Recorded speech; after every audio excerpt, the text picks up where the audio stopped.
Hello everyone and welcome to PCS Niyukti Path. So this is your part 4 of हमारी जो science NCERT series में हमारे जो bio के लेक्चर्स चल रहे हैं, तो ये बायोलॉजी का पार्ट 4 है. ठीक है, इसके अलावा ऑलरेडी बहुत सारे पार्ट्स जो हैं, बहुत सारी वीडियोस ऑलरेडी आ चुकी है आपकी फिजिक्स से रिलेटेड, केमिस्ट्री से रिलेटेड. ठीक है, and this is our science NCERT series. If you don't know about this, so this is a science NCERT series जहाँ पर कि हम 6 to 10th सारी एनसीईआरटीज कवर कर रहे हैं. ठीक है, यहाँ पे हम 6 to 10 जो है एनसीईआरटी के जितने टॉपिक्स है सब कवर कर रहे हैं for all 3 subjects, physics, chemistry, bio. Science जो है वो आपका काफी डायनामिक होता जा रहा है इन बीपीएससी और एडीयू का एग्जाम, या अगर आप 72nd बीपीएससी की तैयारी कर रहे हो, बीएसएससी सीजन की तैयारी कर रहे हो, सो दीज टॉपिक्स, ये पूरी साइंस एनसीईआरटी सीरीज आपके लिए सुपर हेल्पफुल होने वाली है. So do watch it. आज का जो टॉपिक है दैट विल बी हमारा फ्लावरिंग प्लांट्स. तो प्लांट से रिलेटेड आपके not just plants, flowering plant से रिलेटेड आपके जितने भी क्वेश्चंस आ सकते हैं, प्रोबेबल चीजें जो हो सकती है, उसको हम इस वीडियो के थ्रू कवर कर लेंगे. इससे पहले आपकी 3 वीडियोस ऑलरेडी आ चुकी है. ठीक है, बायो के अंदर ये आप देख सकते हो, सबसे ऊपर आपका ऑर्गन सिस्टम है पार्ट 3. इसमें हमने ऑर्गन सिस्टम में पूरा ह्यूमंस के जो आपको हार्ट में सर्कुलेशन कैसे होता है, डाइजेशन कैसे होता है, आपका रेस्पिरेशन कैसे होता है, हमने एक एक ऑर्गन को बहुत अच्छे से इसमें कवर कर रखा है ऑर्गन सिस्टम में. ठीक है, उससे पहले हमने सेल्स एंड टिश्यूज, प्लांट्स के हों एनिमल्स के हों, we have discussed both the things. तो वो 3 वीडियोस अगर आपने मिस कर दी है तो आप ये प्लेलिस्ट में, आपके इस प्लेलिस्ट का लिंक आपको डिस्क्रिप्शन में मिल जाएगा और आप वहां से जाके पहले वो वीडियोस देखिए, फिर इस पे प्रोसीड करें. ठीक है, एंड इनके पीडीएफ नोट्स भी आपको हमारे टेलीग्राम चैनल पे मिल जाएंगे. टेलीग्राम चैनल का link again it's in the video description plus channel के डिस्क्रिप्शन में है. तो वहां से आपको इसके पीडीएफ नोट्स वहां से मिल जाएंगे. इनफैक्ट कोई भी वीडियो अगर आप हमारे चैनल पर देख रहे हो तो उनके पीडीएफ नोट्स आपको हमारे टेलीग्राम से मिल जाएंगे. आपने कोई वीडियो मिस किया है तो आप फाइल सेक्शन में जाके उसी नाम से उसे ढूंढ सकते हैं. अपार्ट फ्रॉम दिस हमारा रीजनिंग और मैथ्स का सिलेबस जो है that has been completed. So yes, this is your one stop solution for your ADO preparation. अभी भी नहीं शुरू किया है तो यार सिर्फ 50 दिन बचे हैं, शुरू कर दो. बहुत एक गोल्डन अपॉर्चुनिटी है, एक एग्जाम देकर आप अपना जॉब हासिल कर सकते हो. ठीक है, you can get your stability और वन वन एग्जाम पीछे और बस उससे एक एग्जाम देके यू कैन डू इट. घटना चक्र की सीरीज चल रही है साइंस की, जहां पर आपके साइंस की घटना चक्र के क्वेश्चन किए जा रहे हैं. एंशिएंट और मेडिवल हिस्ट्री इस सीरीज में आपकी कंप्लीट करवा दी जा चुकी है. लक्ष्मीकांत की चीजें चल रही है, प्लस आपकी पॉलिटी घटना चक्र के. तो there is lot of material. Daily आपके 21 डेज एक टारगेट भी चल रहा है हमारे टेलीग्राम चैनल पे, जो कि 1 नवंबर से स्टार्ट हुआ है. So you can watch that as well. तो there is lot of things. अगर आपको हमारा कंटेंट अच्छा लगे तो do like the video and do subscribe और कमेंट भी कर देना यार. ठीक है, so do subscribe our channel. Let's start with your plans. हम सबसे पहले जो बात करने वाले हैं कि प्लांट्स, अभी तक क्या इन जनरल हम क्या देखते हैं कि भाई हमारे जो प्लांट्स हैं यही हमारा सारा खाना जो है प्रोड्यूस करते हैं. ठीक है, इन्हीं से हमारा फूड जो है, फूड चेन जो कहीं ना कहीं शुरू होता है वो प्लांट्स है. क्योंकि हमारे पास तो कुछ ऐसा तरीका नहीं है जिससे हम अपना खाना खुद से बना सकते हैं.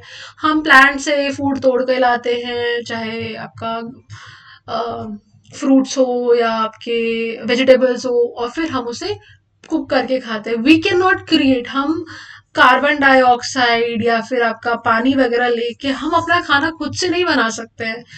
प्लांट्स जो अपना फूड बनाते हैं, प्लांट्स जो अपने अंदर ग्लूकोज स्टोर करके रखते हैं. ठीक है, जो वो स्टार्च, प्लांट्स ग्लूकोज नहीं स्टार्च स्टोर करके रखते हैं. ठीक है, वो अपने उनके, जैसे आप पटेटो खा रहे हो, पटेटो में क्या है, it's all your carbs, starch है. ठीक है, कुछ आपके प्रोटीन का भी अमाउंट होता है. ये सारी चीजें डिफरेंट डिफरेंट चीजें रहती हैं. आपके कार्ब्स हो गए, प्रोटीन्स हो गए, फैट्स हो गए. सो मेनली स्टार्च होता है. ठीक है, स्पेशली जो आपके स्टार्च रिच फूड है. तो प्लांट्स जो है they are the one who are making the food. इसको फिर हम लोग खाते हैं, आपके एनिमल्स खाते हैं, जैसे काऊ वगैरह है, आपके गोट वगैरह है, वो खाते हैं. तो उसके बाद आपके इन्हीं को आपके जो टाइगर लायन है, ये जो हायर एनिमल्स है वो ईट करते हैं. तो कहीं ना कहीं हमारा जो फूड चेन है उसका बेसिस ही प्लांट्स है. ठीक है, प्लांट्स से ही वो चीज जो है शुरू होती है.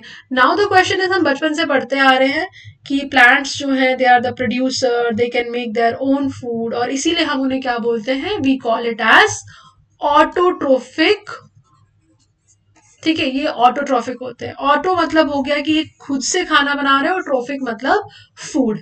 अब प्लांट्स जो है अपना खाना कैसे बनाते हैं? बचपन से हम पढ़ते आ रहे हैं कि प्लांट्स जो है क्या करते हैं, फोटोसिंथेसिस करते हैं। क्या करते हैं? प्लांट्स जो है वो फोटोसिंथेसिस करते हैं। और ये फोटोसिंथेसिस कैसे करते हैं? तो हमारे जो एनवायरमेंट में कार्बन डाइऑक्साइड है, ये कार्बन डाइऑक्साइड लेंगे, और इन ये वाटर लेंगे, वाटर हम इनको सॉइल में देते हैं, तो कार्बन डाइऑक्साइड वाटर लेकर in the presence of light और क्लोरोफिल ये क्या करते हैं, ग्लूकोज बनाते हैं। साथ ही साथ आपका oxygen as a by product निकलता है, और वाटर रिलीज होता है। अब यहाँ पर एक चीज ध्यान देने वाली है, what is the purpose of chlorophyll? हम हमेशा क्लोरोफिल क्यों बोलते हैं कि मतलब क्लोरोफिल जरूरी? क्लोरोफिल का काम होता है आपके लाइट को कैप्चर करना। ठीक है, लाइट को कैप्चर करने का काम किसका होता है? तो वो आपका क्लोरोफिल काम करता है। तो इसीलिए क्लोरोफिल सुपर इंपॉर्टेंट है। प्लांट को अपना खाना बनाने के लिए क्लोरोफिल चाहिए ही चाहिए, और इस तरीके से आपका जो फोटोसिंथेसिस है वो कंप्लीट होता है, and it produces your oxygen, जो कि हम लोग इनहेल करते हैं। अच्छा, अब आपने ये सोचा होगा, आप अब ये भी मतलब बचपन से सुनते आ रहे होगे कि प्लांट्स जो हैं रात को CO2 रिलीज करते हैं। That is true. इसीलिए बूढ़े बुजुर्ग भी जो है हमारे क्या बोलते हैं कि रात के टाइम ना पेड़ पौधों के नीचे सोना नहीं चाहिए, क्योंकि रात को आप ये सोचो ना, खुद का लॉजिक लगाओ। हम बचपन से डाउट में रहते हैं कि प्लांट सच में रात को CO2 रिलीज करता है। आप ये सोचो ना, उसको फोटोसिंथेसिस करने के लिए लाइट की जरूरत है। लाइट रात को मिलती है उसे? सनलाइट है रात को? नहीं है ऑब्वियसली। तो जब उसे लाइट ही नहीं मिलेगी, जब उसे सनलाइट ही नहीं मिलेगी, this is not light. Tubelight से आप ये काम नहीं करा सकते, सनलाइट चाहिए उसे। ठीक है, तो यहाँ पे इस इक्वेशन में आप मोर अप्रोप्रिएटली आपको सनलाइट लिखना चाहिए। Okay, it requires sunlight. ऐसा नहीं कि आप बल्ब जला के फोटोसिंथेसिस कराना स्टार्ट कर दोगे, नो। सो रात के टाइम पे जब आपका सनलाइट ही नहीं है, तो प्लांट फोटोसिंथेसिस कैसे करेगा? और जब वो फोटोसिंथेसिस नहीं करेगा, तो वो नॉर्मल जो लिविंग ऑर्गेनिजम्स है जो कि ऑक्सीजन लेते हैं और कार्बन डाइऑक्साइड एक्सेल करते हैं, ये भी उसी प्रोसेस से चलते हैं। तो ये डे टाइम में प्लांट्स जो हैं they make their own food. ये कार्बन डाइऑक्साइड लेते हैं आपके लीव्स के थ्रू, और आपका वाटर यूज करते हैं, जो कि इन्हें हम सॉइल में डालते हैं। सॉइल में वी पुट द वाटर, वहां से वो सॉइल से पानी जो है अब्सॉर्ब करते हैं। किससे अब्सॉर्ब करते हैं? तो जाइलम से। ठीक है, जाइलम से जो है ये पानी अब्सॉर्ब करते हैं। और ये जाइलम फ्लोएम वाला हमने सारा टिश्यूज में डिस्कस किया था, जो हमारा टिश्यूज वाला लेक्चर है वहां हमने डिस्कस किया था। I won't be repeating those things. बस मैं इतना बताती हूँ कि जाइलम जो है, जाइलम का काम क्या है? पानी को ये अब्सॉर्ब करेगा और ये ऊपर की तरफ भेजेगा। Xylem is like a pump. ठीक है, पानी हम लोग कई बार क्या करते हैं, नीचे स्टोर कर लेते हैं अंडरग्राउंड टैंक्स में। आप बड़े बड़े सिटीज में होंगे तो अंडरग्राउंड टैंक्स में पानी जो है बहुत सारा स्टोर रहता है, बट अल्टीमेटली उसे हमें ऊपर पहुंचाना पड़ता है छत पे, ताकि वहां से वो फिर हर जगह पंप हो सके, प्रेशर मिल सके, राइट? तो सिमिलरली जाइलम क्या करता है, ये आपका पानी को पंप करके लीव्स तक पहुंचाता है। क्योंकि खाना कहाँ बनेगा? खाना तो आपका लीव्स में ही बनेगा। लीव्स में ही आपके क्लोरोफिल है, तो आपका लीव्स में फिर आपका फूड बनता है। फूड कैसे बनता है? यहाँ से पानी गया ऊपर, लीव्स के अंदर छोटे छोटे होल्स होते हैं, जिनको हम लोग क्या बोलते हैं? We call it as stomata. ठीक है, इसमें छोटी छोटी ओपनिंग्स होती है, जिनको हम लोग क्या बोलते हैं? इनको हम बोलते हैं स्टोमाटा। और इन्हीं स्टोमाटास के थ्रू आपका कार्बन डाइऑक्साइड आता है, गैसेस ये आता है, और आपका यहाँ पर फूड बनता है। फूड क्या है? तो फूड फूड आपका ग्लूकोज बनता है। Now this is not stored in the form of glucose. आपसे अगर क्वेश्चन में पूछा जाए कि प्लांट अपना खाना कैसे स्टोर करता है, तो plant stores its food in the form of starch. और ये स्टार्च की वजह से ही आप देखते हो ये अपना खाना जो है लीफ में और पूरी बॉडी में स्टार्च के फॉर्म में स्टोर करता है। इसीलिए अगर आप कभी एक पत्ता लोगे और उसको बॉईल करके उस पर आप आयोडीन डालोगे ना, तो वो ब्लू ब्लैक हो जाता है, ब्लैक ब्लू ब्लैक कलर देता है। आयोडीन टेस्ट वो पास करता है क्योंकि उसके अंदर स्टार्च है। स्टार्च जो है आयोडीन के साथ रिएक्ट करके it gives you a blue black colour. ठीक है, और बचपन में बहुत सारे एक्सपेरिमेंट्स आपने पढ़े होंगे कि एक पत्ते को आप अंधेरे में बंद कर दो और एक प्लांट को आप लाइट में रखो, 2 दिन बाद दोनों पे स्टार्च टेस्ट करो, तो जो अंधेरे में रहा होगा उस पे आपको कोई कलर चेंज नहीं दिखेगा, क्योंकि वो फोटोसिंथेसिस ही नहीं कर पाया, तो स्टोर ही नहीं कर पाया चीजों को। पर जिस प्लांट को आपने लाइट में रखा था, उस प्लांट ने फोटोसिंथेसिस किया, तो वो आपको स्टार्च टेस्ट देगा। ठीक है, तो इस तरह की चीजें पढ़ते हैं, तो वहां से आपको इसे ध्यान रखना है।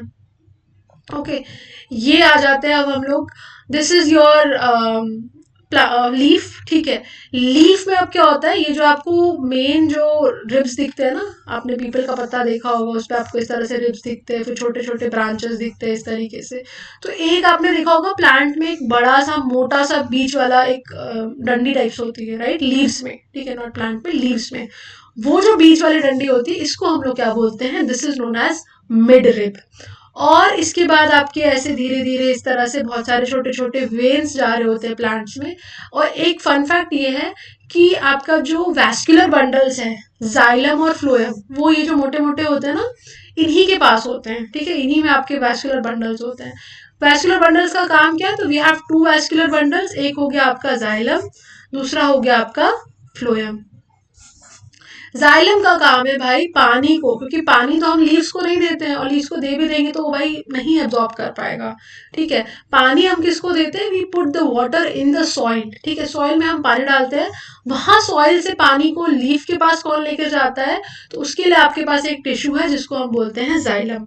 अब भाई खाना जो है ना, वो सिर्फ लीफ में बनता है, स्टेम में नहीं बनता है, रूट्स में नहीं बनता है, पर खाना चाहिए तो सबको। जैसे सबके मोस्टली घरों में खाना मम्मी बनाती है, पर खाना आपको भी चाहिए, पापा को भी चाहिए, हर किसी को चाहिए, ठीक है। तो ऐसा तो नहीं मम्मी खाना बना रही हो सिर्फ मम्मी खाना खाती है, एवरीबडी ईट्स फूड, सब साथ में बैठ के खाना खाते हैं, साथ में रहते हैं, तो एग्जैक्टली exactly। तो उसी तरीके से लीव्स खाना बनाता है, बट ये खाना चाहिए सबको।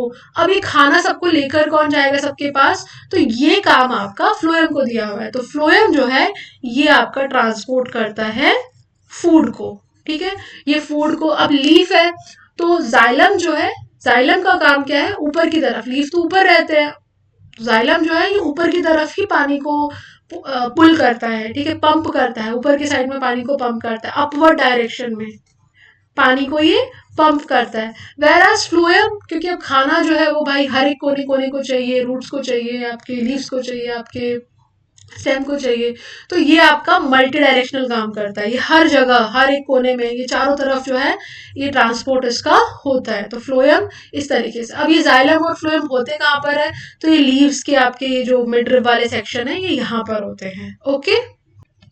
सो इस तरीके से आपका जाइलम और फ्लोएम वर्क करता है, ठीक है। अब आपके जो लीव्स होते हैं ना, लीव्स में अगर आप देखोगे तो लीव्स का जो ऊपर वाला सरफेस है उसके ऊपर आपका वैक्सी क्यूटिकल होता है, थोड़ा सा शाइनी सा सरफेस होता है, ताकि पानी से या फिर धूल मिट्टी से वो बचा रहे, ठीक है, उसे डैमेज ना हो किसी तरीके का, ठीक है। इसके बाद अगर आप देखोगे उसका जो लोअर साइड साइड है, जो पत्ता होता है उसकी जो नीचे साइड है, बहुत सारे छोटे छोटे आपके पोर्स होते हैं जिनको हम स्टोमाटा बोलते हैं। ये जो स्टोमाटा होते हैं इनके पास दो किडनी शेप के ऐसे सेल्स होते हैं, इन्हीं के अंदर पानी भरता है। अब जब पानी भर जाएगा तो ऑब्वियसली वो थोड़ा फूल जाएंगे, पानी इसमें भर जाएगा तो ऑब्वियसली इसमें आप पानी भर दो और मोटा कर दो इसे, तो ये और मोटा हो जाएगा, तो बीच में थोड़ा स्पेस बनेगा, तो ये हो गया आपका स्टोमा, ये हो गया आपका पोर, ठीक है। अब जब आपका प्लांट फोटोसिंथेसिस कर रहा होता है ना, तो आपका पानी प्रोड्यूस हो रहा है, एक्स्ट्रा वाटर, अब इसको तो बाहर छोड़ना है, इस पानी का कोई काम नहीं, उसे वो रीयूज नहीं कर सकता, तो ये पानी जो है वो बाहर रिलीज करता है, किसके थ्रू करेगा, स्टोमाटा के थ्रू करेगा, इसी के थ्रू वो गैस भी लेता है, और इसके थ्रू ये पानी जो है वो बाहर रिलीज करता है स्टोमाटा के थ्रू। तो सारा पानी आके पहले गार्ड सेल में भर जाएगा, गार्ड सेल में भरने के बाद फिर धीरे से यहाँ से पानी जो है इस तरीके से बाहर निकल जाएगा। इसी प्रोसेस को हम लोग बोलते हैं ट्रांसपिरेशन। और ये जो जाइलम में पंप जो काम करता है ना, हम हमारे बिल्डिंग्स में हमारा जो पंप है वो तो भाई इलेक्ट्रिसिटी से काम करता है, बट जाइलम में कैसे काम करेगा, वहां तो प्लांट में कोई ऐसे पंप एक्चुअल वाला लगा नहीं है। तो अब ये जो पानी यहाँ से बाहर जा रहा है इसकी वजह से एक सक्शन क्रिएट होता है, ठीक है, एक पुल क्रिएट होता है, इसी को हम लोग बोलते हैं ट्रांसपिरेशन पुल, ठीक है। ये प्रोसेस जो है पानी रिमूव होने का प्लांट से, इसको हम ट्रांसपिरेशन बोलते हैं।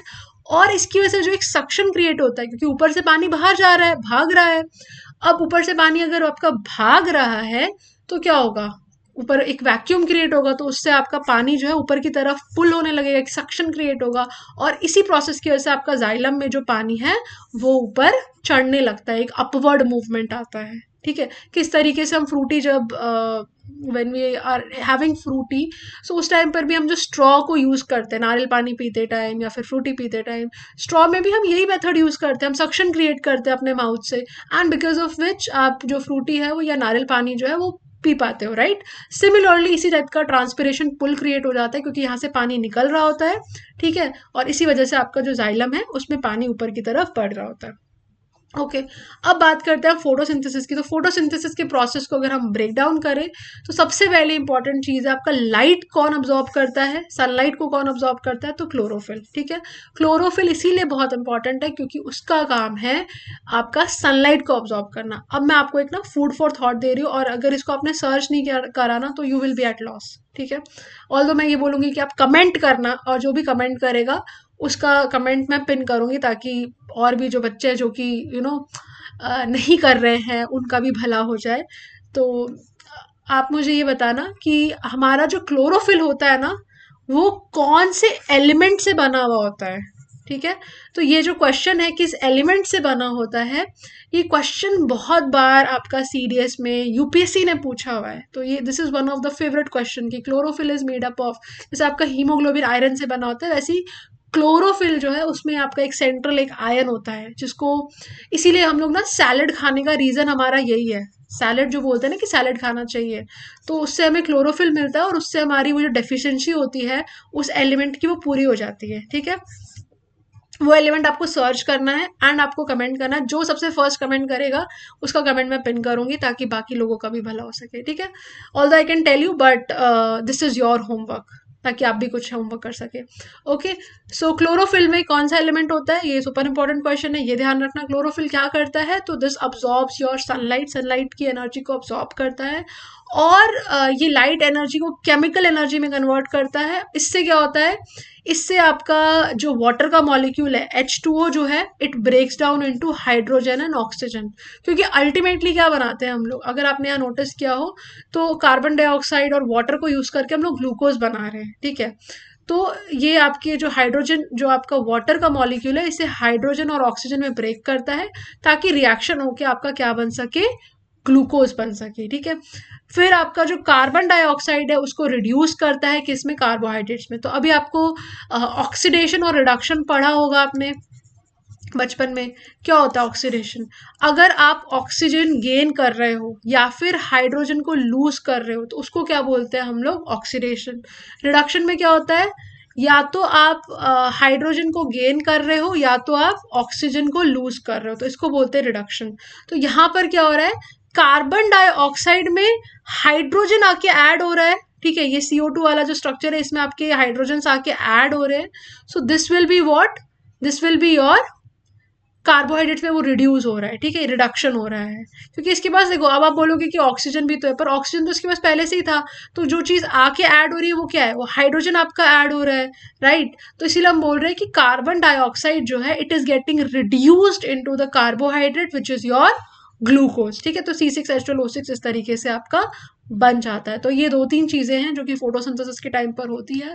क्वेश्चन माइट बी आस्क्ड कि सनलाइट जो है वो कौन अब्जॉर्ब करता है, तो यार लीव्स में कुछ होगा ना कि जो स्पेसिफिक होना पड़ेगा हमें। तो आपका क्लोरोफिल जो है सनलाइट को अब्जॉर्ब करता है। वाटर मॉलिक्यूल को कौन ब्रेक करता है, तो आपका सनलाइट जो है वो लाइट एनर्जी से केमिकल एनर्जी में कन्वर्ट होकर फिर वो वाटर मॉलिक्यूल को स्प्लिट कर देता है। कार्बन डाइऑक्साइड का क्या होता है, ऑक्सीडेशन होता है, रिडक्शन होता है, दोनों चीजें होती है। तो उसका कार्बन डाइऑक्साइड का हमारा रिडक्शन होता है। तो यहाँ से 2-3 क्वेश्चन हमने फिक्स कर लिए। दिस वी हैव डिस्कस्ड, इसको हमने ऑलरेडी टिश्यूज वाले लेक्चर में भी डिस्कस किया था। सो या डन। इसके बाद अब हम लोग बात करते हैं, अब हमने ऑटोट्रोफ्स की बात कर ली कि प्लांट्स जो हैं ये ऑटोट्रोफ्स होते हैं, अपना खाना खुद बनाते हैं।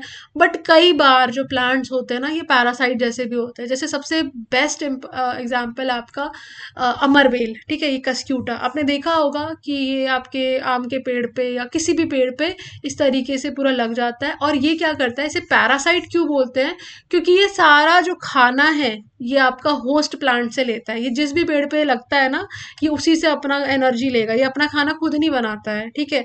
जो सामने वाले पेड़ ने खाना बनाया उसी का वो खून चूस चूस के, या फिर उन्हीं का वी कैन से कि खाना जो है वो लेकर इट इज वर्किंग। जैसे मच्छर जो होते हैं कैसे हमारा खून चूस लेते हैं, ठीक है, वो अपना थोड़ी खून डेवलप कर रहे हैं, हमारा आके खून खा के चले जाते हैं, राइट। सो उसी तरीके से हमारा जो अमर बेल है वो क्या है, इट इज अ पैरासाइट, और ये किस पे, होस्ट प्लांट पे। कुछ प्लांट्स हमारे इंसेक्टिवोरस प्लांट्स होते हैं। इंसेक्टिवोरस मतलब हो गया कि जो प्लांट्स आपके इंसेक्ट्स पे फीड करते हैं, जो इंसेक्ट्स को खाते हैं। तो इंसेक्टिवोरस में हमारा सबसे कॉमन एग्जांपल है पिक्चर प्लांट। कुछ नहीं करता है, इसको इंसेक्ट दिखता है, ये काफी अट्रैक्टिव होता है, ठीक है, पहले तो बहुत सुंदर सा पौधा होगा, अब गूगल करके एक बार देखना, बहुत सुंदर सा होता है इसका फ्लावर। इंसेक्ट क्या करेगा, वो नेक्टर कलेक्ट करने के चक्कर में यहाँ आके बैठेगा, ये कुछ नहीं करेगा भाई, इसने देखा कि भाई इंसेक्ट आ गया, ये अपना ढक्कन बंद कर देगा और फिर उसको जूसेस रिलीज करके इट विल ईट अप, ठीक है, यहाँ पे एंजाइम्स रिलीज करेगा और फिर उसे खत्म कर देगा। तो इस तरीके से it is a insectivorous plant, pitcher plant जो है हमारा। फिर एक और है हमारा वीनस फ्लाई ट्रैप, ठीक है, Venus fly trap pitcher plant हो गया। तो ये सारे जो एग्जांपल्स हैं हमारे किसके, इंसेक्टिवोरस प्लांट्स के। नेक्स्ट आते हैं हमारे सैप्रोट्रोफिक न्यूट्रिशन। सो सैप्रोट्रोफिक न्यूट्रिशन क्या होता है, सैप्रो का मतलब होता है कुछ सड़ा गला हुआ, डेड एंड डीकेइंग, ठीक है, डेड एंड डीकेइंग। अब जो भी ऑर्गेनिजम्स जो हैं, स्पेशली अगर हम आपके जिन लिविंग ऑर्गेनिजम्स की अगर हम बात करें, फंजाई वगैरह जो है, जो भी आपके इन सड़े गले चीज़ों पर ग्रो करते हैं, उनको अपना खाना जैसे ट्रीट करते हैं, उसे एज अ फूड खाते हैं, that type of nutrition is known as your saprotrophic nutrition. और जो इस प्रवृत्ति के होते हैं उनको हम लोग बोलते हैं सैप्रोट्रोफ, ठीक है। ऐसे ऑर्गेनिजम्स को हम लोग क्या बोलते हैं, वी कॉल इट एज सैप्रोट्रोफ्स, ठीक है। तो मोड ऑफ न्यूट्रिशन आपका क्या होगा, सैप्रोट्रोफिक न्यूट्रिशन। सैप्रोट्रोफिक का मतलब आप समझ जाओ कि आपका जो ऑर्गेनिज्म है वो डेड और डीकेइंग मैटर पे फीड कर रहा है, और जो ऑर्गेनिज्म इस पे फीड करते हैं उन्हें हम लोग सैप्रोट्रोफ्स बोलते हैं, और इस टाइप के न्यूट्रिशन को सैप्रोट्रोफिक न्यूट्रिशन बोलते हैं। क्लासिक एग्जाम्पल आपका फंजाई है, ब्रेड पे उग जाता है। फंजाई आपका कहीं भी लग जाता है, जैसे हम फफूंदी बोलते हैं ना, वो आपका कहीं भी लग जाता है, किसी भी खराब चीज़ जो है वहाँ पे आपके ये फंजाइज लग जाते हैं। नेक्स्ट आता है हमारा एक जो मतलब बहुत प्यारा रिलेशन है, ये आपका सिम्बायोसिस। इस रिलेशन में क्या होता है कि जो आपके दोनों दो पार्टनर्स हैं, दोनों पार्टनर्स एक दूसरे से बेनिफिट कर रहे होते हैं, ठीक है। इसमें आपके दो ऑर्गेनिजम्स जो हैं वो साथ में रहते हैं, और ऑर्गेनिज्म वन और ऑर्गेनिज्म टू दोनों का फायदा होता है, ठीक है। It's a win win situation, दोनों के लिए विन विन सिचुएशन है। बेस्ट एग्जाम्पल है इसका लाइकन, ठीक है। ये वही लाइकन है, इसी लाइकन से, ये जो लाइकन आपका ये जो लगा हुआ है ना इसके ऊपर, पेड़ के ऊपर, ये लाइकन जो है इसी से हमारा लिटमस बनता है। ये जो हम लिटमस पेपर बचपन से पढ़ते आ रहे हैं कि एसिड में डालेंगे तो लाल रंग देगा, बेस में डालेंगे तो ब्लू कलर देगा, तो ये जो लिटमस है ये इसी लाइकन से हम लोग एक्सट्रैक्ट करके बनाते हैं। और सबसे तगड़ी बात ये है इसकी कि आप पहाड़ों पर जाओगे जहाँ पे पॉल्यूशन नहीं होगा, नॉट एग्जैक्टली पहाड़ों पर, जहाँ पर भी पॉल्यूशन नहीं होगा, जो भी पॉल्यूशन फ्री एरिया होगा, वहाँ पर आपको लाइकन मिलेगा, ठीक है। तो अगर आपको अपने घर के आसपास कहीं लाइकन देखने को मिल रहा है तो यार यू आर वेरी लकी कि you can see lichen, you know, आप एक पोल्यूशन फ्री एनवायरनमेंट में रह रहे हो, क्योंकि ये लाइकन जो है इसको हम बोलते हैं पोल्यूशन इंडिकेटर, ठीक है। अगर लाइकेन ग्रो कर रहा है इट मीन्स वहां पे पोल्यूशन नहीं है, ओके।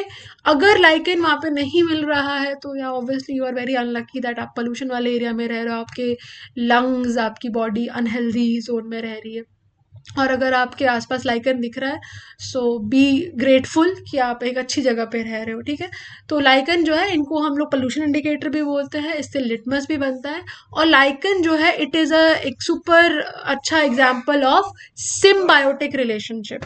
सिम्बायोटिक रिलेशनशिप क्यों, क्योंकि लाइकन जो है ना ये दो ऑर्गेनिज्म से बना हुआ है। बिलीव नहीं करोगे, ये आपका एल्गे, ठीक है, इसमें आपका ब्लू ग्रीन एल्गे रहता है और इसमें आपका फंजाई रहता है, ठीक है।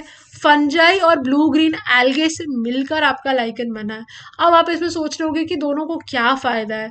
तो ब्लू ग्रीन एल्गे, क्योंकि ब्लू ग्रीन एल्गे है, it can you know make your, ये ऑटोट्रॉफिक है, ये अपना खाना खुद से बना लेगा, ठीक है। ये आपका एल्गे से बना हुआ है तो ये आपका खाना जो है खुद से बना लेगा। ओके, ऑटोट्रॉफिक है, खुद से खाना बना लेगा। और फंजाई क्या प्रोवाइड करता है? तो फंजाई जो है वो शेल्टर प्रोवाइड करता है। ये ब्लू ग्रीन algae नहीं, ब्लू ग्रीन algae आपका साइनोबैक्टीरिया होता है। This is made up of algae and fungi, ठीक है। सो algae जो है वो क्या करेगा? ऑटोट्रॉफिक है, ये आपका खाना खुद से बना लेगा। और फंजाई क्या करेगा? वो उसे शेल्टर प्रोवाइड करेगा। तो इस तरीके से दोनों ही जीत गए, एक को खाना मिल रहा है, एक को शेल्टर मिल रहा है। तो फूड और शेल्टर वाला ये आपका एक रिलेशन हो गया, जहां पर कि आपका जो लाइकन है it is a symbiotic relationship. उसी तरीके से हमारे रूट नोड्यूल्स पे जो आपके पी प्लांट वगैरह होते हैं, ठीक है, हमारे जो लेग्यूमिनस प्लांट्स होते हैं, लेग्यूमिनस प्लांट्स में देखोगे ना तो उसके रूट नोड्यूल्स में आपको बैक्टीरियाज मिलते हैं, जिनको हम बोलते हैं राइजोबियम, ठीक है, राइजोबियम बैक्टीरिया मिलते हैं। वो उनके रूट नोड्यूल्स में आके एकदम बैठे हुए रहते हैं। तो वो भी एक सिम्बायोटिक रिलेशनशिप है। राइजोबियम को अपना खाना पीना वहां से मिल जाता है। और राइजोबियम क्या फायदा देता है? तो राइजोबियम एटमॉस्फेयर से डायरेक्ट आपका जो, क्योंकि आपको भी पता है कि हमारे एटमॉस्फेयर में लगभग लगभग 78% जो है नाइट्रोजन है। तो आप ये सोचो ना, आप फर्टिलाइजर से नाइट्रोजन प्रोवाइड करोगे, उससे बेहतर नहीं कि आपको कोई एटमॉस्फेयर से ही फ्री का नाइट्रोजन ला के दे दे रहा है। तो ये जो राइजोबियम बैक्टीरिया है, ये जो आपके लेग्यूमिनस प्लांट्स होते हैं, ये दाल वगैरह और जो आपके पी प्लांट वगैरह होते हैं, इनके नोड्यूल्स में रहते हैं, उनको वहां से खाना पीना मिल जाता है। और ये क्या करते हैं? तो ये आपका एटमॉस्फेयर से डायरेक्टली नाइट्रोजन जो है वो सॉइल में फिक्स कर देते हैं, ताकि प्लांट जो है वो अच्छे से ग्रो कर सके, ठीक है। ये देखो, ये आपका राइजोबियम हो गया। इस तरीके से ये रूट्स में ना गांठ बना देते हैं, ठीक है। तो ये जो बैक्टीरिया है, इस तरीके से ये again this is a classic example of your symbiotic relationship. ये देख रहे हो, ये मटर का पेड़ है, पी प्लांट है, लेग्यूमिनस प्लांट्स में इस तरीके का भी रिलेशनशिप मिलता है, ठीक है। सो यहाँ से हमने सारे जो न्यूट्रिशन वाले एस्पेक्ट्स थे वो कंप्लीट कर लिए। Now we will be discussing flower, कि आपका जो फ्लावर है उसमें रिप्रोडक्शन कैसे होता है, आपके जो फ्लावरिंग प्लांट्स होते हैं, ठीक है। पहली चीज तो जो आपके फ्लावरिंग प्लांट्स है ना, वो एक क्लास ऑफ प्लांट्स होते हैं। आपका जो प्लांट का किंगडम है, ठीक है, प्लांट्स में भी ना आपके 5 सब डिविजन्स है। जो हम लोग आज जो हम प्लांट्स देख रहे हैं, जो कि हम लोग सीड्स खाते हैं, फ्रूट्स खाते हैं, plant was not like that. Plant हमेशा से ऐसे नहीं थे। सबसे पहले जो हमारे प्लांट्स आए हैं इस धरती पे वो हमारे एल्गे थे। इसीलिए आप एल्गे को देखोगे तो एल्गे में ना आपको उसका लीव्स दिखता है, ना ही उसमें कोई स्टेम है। बस वो एक मतलब थैले जैसा ऐसे रखा रहता है। और बस उसके पास एक ही क्वालिटी कि भाई वो अपना खाना जो है खुद से बना लेता है, ठीक है। इसके बाद हमारे पास आए ब्रायोफाइट्स। ब्रायोफाइट्स जो है ना उनको हम लोग बोलते हैं amphibian of the plant kingdom, ठीक है। क्योंकि इनको आपका पानी चाहिए होता है ब्रायोफाइट्स को रिप्रोडक्शन के लिए। बिना वाटर के वो रिप्रोडक्शन उनका कंप्लीट ही नहीं हो सकता, ठीक है। तो ये वाला क्वेश्चन भी आपका बनता है कि जो ब्रायोफाइट्स है इनको हम लोग एम्फीबियंस बोलते हैं प्लांट किंगडम का, क्योंकि इनको पानी चाहिए होता है। तो एल्गे क्या है? एल्गे कुछ नहीं है, ये थैले जैसा होता है। इसे थैलस भी बोलते हैं, थैलोफाइटा भी बोलते हैं, ठीक है। इसको क्या बोलते हैं हम लोग? एल्गे को थैलोफाइटा भी बोलते हैं, क्योंकि ये भाई इसका स्ट्रक्चर जो है ना ये थैले जैसा ही होता है। इसमें कुछ नहीं होता। ना आपको ये पता चलेगा कि भाई इसका लीव्स कौन सा है, ना आपको ये पता चलेगा कि इसका स्टेम कौन सा है, ना आपको ये पता चलेगा कि भाई ये सरफेस पे चिपका कैसे, इसका रूट्स कहाँ हैं। तो आपको कुछ समझ नहीं आता, ये थैले जैसा रहता है। तो इसलिए इसे थैलोफाइटा भी बोलते हैं एल्गे को। ब्रायोफाइट्स को हम लोग क्या बोलते हैं? तो इनको हम लोग बोलते हैं एम्फीबियन, क्योंकि इनको इनके रिप्रोडक्शन के लिए क्या चाहिए? दे नीड वाटर, ठीक है। प्लांट ये टेरेस्ट्रियल है। एल्गे अगर आप देखोगे तो पानी में मिलते हैं मोस्टली। एल्गे जो है वो आपको पानी के अंदर मिलेंगे, ऐसे नहीं मिलते इन जनरल, ठीक है। मोस्टली आपको पानी और मॉइस्ट जगहों पे मिलेंगे। ब्रायोफाइट का क्या है? ये ड्राई जगह भी मिल जाएंगे, अपना लैंड पर मिल जाएंगे, पानी में भी मिलेंगे, लैंड पर मिल जाएंगे, मॉइस्ट प्लेसेस पे मिलते हैं ये भी। पर इनको रिप्रोडक्शन के लिए ना पानी चाहिए ही चाहिए। सो नेक्स्ट आता है हमारे टेरिडोफाइट्स। अब यहाँ तक आप देख रहे हो कि ब्रायोफाइट्स तक भी आपका, अभी तक हमने वैस्कुलर बंडल्स की बात नहीं की है। अभी तक इनको जाइलम की, फ्लोएम की इसकी जरूरत नहीं पड़ी जब तक ये एल्गे और ब्रायोफाइट्स वाले लेवल पर आए थे। जैसे ही टेरिडोफाइट्स आए इनको भाई जरूरत पड़ी कि भाई हमारे पास जाइलम हो, फ्लोएम हो, फूड और वाटर के ट्रांसपोर्ट के लिए सेपरेटली। अब टेरिडोफाइट्स ऑनवर्ड्स आपके जितने प्लांट्स हैं सब में आपका जाइलम और फ्लोएम होगा। दो और आ जाते हैं आपके इसी सीक्वेंस में, एक होते हैं आपके जिम्नोस्पर्म्स और एक होते हैं आपके एंजियोस्पर्म्स। अभी जो हम लोग डिस्कस करेंगे ना प्लांट्स में, आपको इससे ज्यादा बहुत सारी चीजें जानने की जरूरत नहीं है। अगेन ये सारी चीजें हम लोग डाइवर्सिटी इन लिविंग ऑर्गेनिज्म से पढ़ रहे हैं। ये वही चैप्टर है जो कि शायद आप अपने 9th क्लास में हेट करते होगे, क्योंकि इसमें इतने सारे फैक्ट्स हैं। इसीलिए बहुत डिटेल में हम उसमें नहीं जा रहे। जो 2-3 पार्ट से आपके क्वेश्चंस बनते हैं, जैसे मोस्टली एक्वेटिक आपके कौन से प्लांट है, तो एल्गे या थैलोफाइटा जो है, it is the mostly aquatic division of the plants. ठीक है। ब्रायोफाइट जो है ये क्या है, तो this is your amphibian of the plant kingdom. ये क्वेश्चन आपका एक बनता ही है। अब आपसे पूछा जाता है कि जाइलम और फ्लोएम कहाँ से मिलना शुरू होते हैं, तो टेरिडोफाइट्स के बाद जितने भी आपके पौधे हैं, जितने भी आपके ग्रुप्स हैं, उसमें आपको जाइलम और फ्लोएम मिलना स्टार्ट हो जाएगा। क्योंकि टेरिडोफाइट्स वाले जो प्लांट्स हैं, इसमें इस ग्रुप के जो प्लांट्स हैं, इनमें आपको प्रॉपर स्टेम, लीव्स और रूट्स ये सब मिलना शुरू हो जाएंगे। प्रॉपर डिफरेंशिएटेड बॉडी होती है। ब्रायोफाइट में क्या होगा, आपको लीफ जैसा कुछ मिलेगा पर वो लीफ नहीं होगा एग्जैक्टली, स्टेम जैसा कुछ होगा बट वो नहीं होगा। तो ये लीफ लाइक बोल सकते हो आप, और यहाँ पर भी बोल सकते हो कि स्टेम लाइक कुछ होगा बट स्टेम नहीं होगा प्रॉपर। ठीक है। तो ब्रायोफाइट्स आपके इस तरह के प्लांट्स जो हैं वो इस ब्रायोफाइट वाले ग्रुप में आ जाते हैं। टेरिडोफाइट्स में आपको स्टेम, लीव्स, रूट्स मिल जाएंगे, आपको जाइलम भी मिल जाएंगे, फ्लोएम भी मिल जाएंगे। ठीक है। लास्ट में आते हैं हमारे मॉडर्न प्लांट्स, जो कि हमारे जिम्नोस्पर्म्स हो गए और एंजियोस्पर्म्स हो गए। इनमें जो सबसे बड़ा एक डिफरेंस है, ये है कि आपके जो इसके एंड में क्या लगा हुआ है, स्पर्म्स लगे हुए हैं, राइट। तो स्पर्म्स लगे हुए हैं मतलब दिस विल प्रोड्यूस सीड्स। ठीक है। तो दोनों ही प्लांट जो है ये सीड्स प्रोड्यूस करेंगे। हम सबको पता है कि सीड्स जो है उसका काम क्या होता है, सीड्स का काम होता है प्रजनन करना। ठीक है। रिप्रोडक्शन, आपका प्रोजेनी को आगे बढ़ाना। क्योंकि अगर आप आम खा रहे हो, आज आपने आम खा लिया, आपने उसकी गुठली, उसकी जो सीड है उसको फेंका नहीं, उसको लगाया नहीं, तो अगला आम का पौधा कैसे बनेगा। तो सीड्स का काम ही होता है कि भाई वो रिप्रोडक्शन करे, वो स्पीशीज को आगे बढ़ाए, राइट। तो अब ये जो जिम्नोस्पर्म्स और एंजियोस्पर्म है ना, यहाँ से प्रॉपर सीड्स बनना शुरू हो गए। ठीक है। इनके आपके सीड्स बनना शुरू हो गए। अब दिक्कत क्या हुई, दोनों में डिफरेंस क्या आया, इन दोनों प्लांट टाइप्स के ग्रुप में फर्क क्या आया।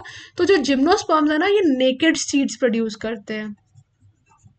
नेकेड सीड्स प्रोड्यूस करते हैं। आप कभी पहाड़ों पर जाना, ठीक है, वहां पर आप देखते होगे इस टाइप का एक स्ट्रक्चर होता है। लोग ना वहां से उठाकर भी लेकर आते हैं और अपने पास डेकोरेट करते हैं। ठीक है। लकड़ी जैसा होता है इस टाइप का, मतलब कॉनिफर्स पे ऐसे लगे रहते हैं बहुत, मतलब ऐसे आपको रोड वोड पे पड़े हुए मिल जाएंगे।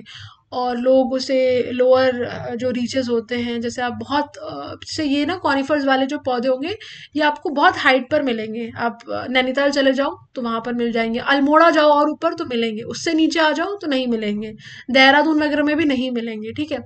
आप और ऊपर जाओ, हिमाचल वगैरह चले जाओ, तो वहां पर भी इस टाइप के आपको कॉनिफर्स जो है लकड़ी के होते हैं, ये वुडी होते हैं। ठीक है। ये मिलते हैं और लोग इसे लेकर आते हैं डेकोरेट करने के लिए। अब ये क्या होता है, ये इनके कोन्स होते हैं, इसी पे इनके सीड्स लगते हैं और ये खुले में लगते हैं। ठीक है। ओपन लगते हैं। जैसे हम जो फ्रूट्स खाते हैं उसके सीड्स अगर आप देखोगे, तो जब तक आप फ्रूट को कट नहीं करोगे, आप जब तक उसे खाओगे नहीं, खाना जरूरी नहीं, बेसिकली आप जब तक उसे कट नहीं करोगे तब तक आपको उसके सीड्स नहीं दिखेंगे। ठीक है। ऐसा नहीं कि आपको फ्रूट वहां पे पेड़ पे लगा हुआ है और आप दूर से देख रहे हो, आपको उसके सीड्स दिख रहे हैं, नहीं दिखेंगे। ठीक है। जब तक अनटिल एंड अनलेस आप उसे कट नहीं करोगे, उसके अंदर सीड्स होते हैं फ्रूट के। बट ये जो जिम्नोस्पर्म्स होते हैं ना, इनके सीड्स बाहर से ही, आप दूर से देख रहे हो, अच्छा वो फ्रूट है, अच्छा उसके सीड्स तो बाहर ही दिख रहे हैं। तो ये इस तरह से होता है जिम्नोस्पर्म। और एंजियोस्पर्म्स में क्या होते हैं, तो इसके सीड्स जो है ये हिडन होते हैं, ये फ्रूट के अंदर होते हैं। और आपको जो पढ़ना है वो एंजियोस्पर्म्स पढ़ना है। इन्हीं एंजियोस्पर्म्स को हम लोग बोलते हैं फ्लावरिंग प्लांट्स। ठीक है। और आज जो हम सारा डिस्कशन करने वाले हैं वो इन्हीं फ्लावरिंग प्लांट्स पे करेंगे, क्योंकि इससे पहले के जितने भी पौधे हैं वो फ्लावर नहीं करते हैं। इनको आप देखोगे तो इसमें आपको फूल नहीं मिलेंगे। आप जिम्नोस्पर्म्स जाओ पहाड़ों पे, ऊपर ऊपर पाइन, फर, कॉनिफर, जूनिफर्स, कुछ भी देखो उसमें आपको फूल नहीं मिलेंगे। और अगर आपको किसी पौधे पे फूल दिख रहा है तो आप समझ जाओ कि भाई ये कौन सा पौधा है, तो ये आपका एंजियोस्पर्म वाले ग्रुप में फॉल करने वाला पौधा है। ठीक है। एंजियोस्पर्म्स को जो है हम लोग क्या बोलते हैं, we call it as flowering plants. ठीक है। एंजियोस्पर्म्स को हम लोग क्या बुलाते हैं, we call it as flowering plants. तो एक क्विक रिकैप, प्लांट किंगडम से आपको 4-5 चीजें जो है वो याद रखनी है। मोस्टली एक्वेटिक प्लांट, क्योंकि जो पानी में सबसे ज्यादा मिलता है वो आपका एल्गे हो गया। Bryophytes, amphibian of the plant kingdom, इनके पास भी इनके लीव्स और स्टेम प्रॉपर नहीं होते हैं। लीफ कुछ जैसा स्ट्रक्चर, स्टेम जैसा स्ट्रक्चर रहता है, बट लीफ और स्टेम नहीं होते। इनको अपने रिप्रोडक्शन के लिए वाटर चाहिए होता है, और इसलिए ये क्या है, एम्फीबियन है प्लांट किंगडम की, ठीक है। टेरिडोफाइट्स की अगर हम लोग बात करें तो इस ग्रुप में वो पौधे हैं, वो प्लांट्स हैं जिनके पास जाइलम फ्लोएम है, स्टेम है, लीव्स है, रूट्स है, ठीक है, पर फिर भी ये थोड़े प्रिमिटिव से हैं, सीड प्रोड्यूस नहीं करते हैं बस। इसके बाद आते हैं हमारे दो ग्रुप्स जो कि आपके सीड प्रोड्यूस करने वाले हैं, और इनके पास प्रॉपर स्टेम है, लीव्स है, जाइलम है, फ्लोएम। देखो, टेरिडोफाइट्स के बाद जो ग्रुप है इन सबके पास आपका जाइलम, फ्लोएम, स्टेम, लीव सब कुछ है। फर्क टेरिडोफाइट्स और जिम्नोस्पर्म, एंजियोस्पर्म में खाली सीड प्रोडक्शन का है। ये आपका सीड नहीं प्रोड्यूस करते हैं, ठीक है, ये डायरेक्ट रिप्रोडक्शन करते हैं।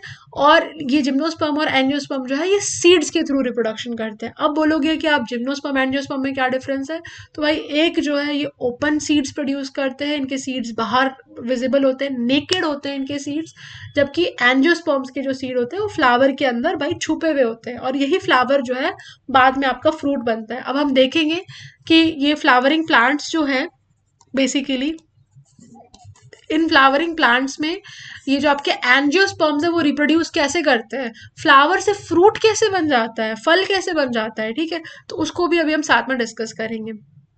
सबसे पहली चीज जो हमें यहाँ पर देखनी है, दैट विल बी योर, कि what are the different parts of your flower, ठीक है, आपके फ्लावर जो है उसके अलग अलग पार्ट्स कौन से हैं। तो सबसे इंपॉर्टेंट है आपका ये फ्लावर हो गया, ठीक है। अभी हम फ्लावरिंग प्लांट्स की बात कर रहे हैं, यहाँ से हम जितनी भी चीजें पढ़ने वाले हैं ना, सब हम लोग एंजियोस्पर्म्स की पढ़ेंगे, ठीक है, ये ध्यान रखना। जितनी भी चीजें पढ़ रहे हैं हम लोग, सब में सब फ्लावरिंग प्लांट्स है, सब में फ्लावर देने वाले हैं। हम इससे पहले कि जिम्नोस्पर्म, टेरिडोफाइट्स, इन सबको उतना पढ़ने की जरूरत नहीं है, ठीक है। जितने क्वेश्चंस बन सकते थे वो मैंने आपको ऑलरेडी बता दिए। पार्ट्स ऑफ अ फ्लावर, सबसे पहला जो आपका पेडिसल हो गया, इससे आपका प्लांट जो है वो कनेक्टेड होता है, ठीक है, नहीं याद है, इट्स ओके।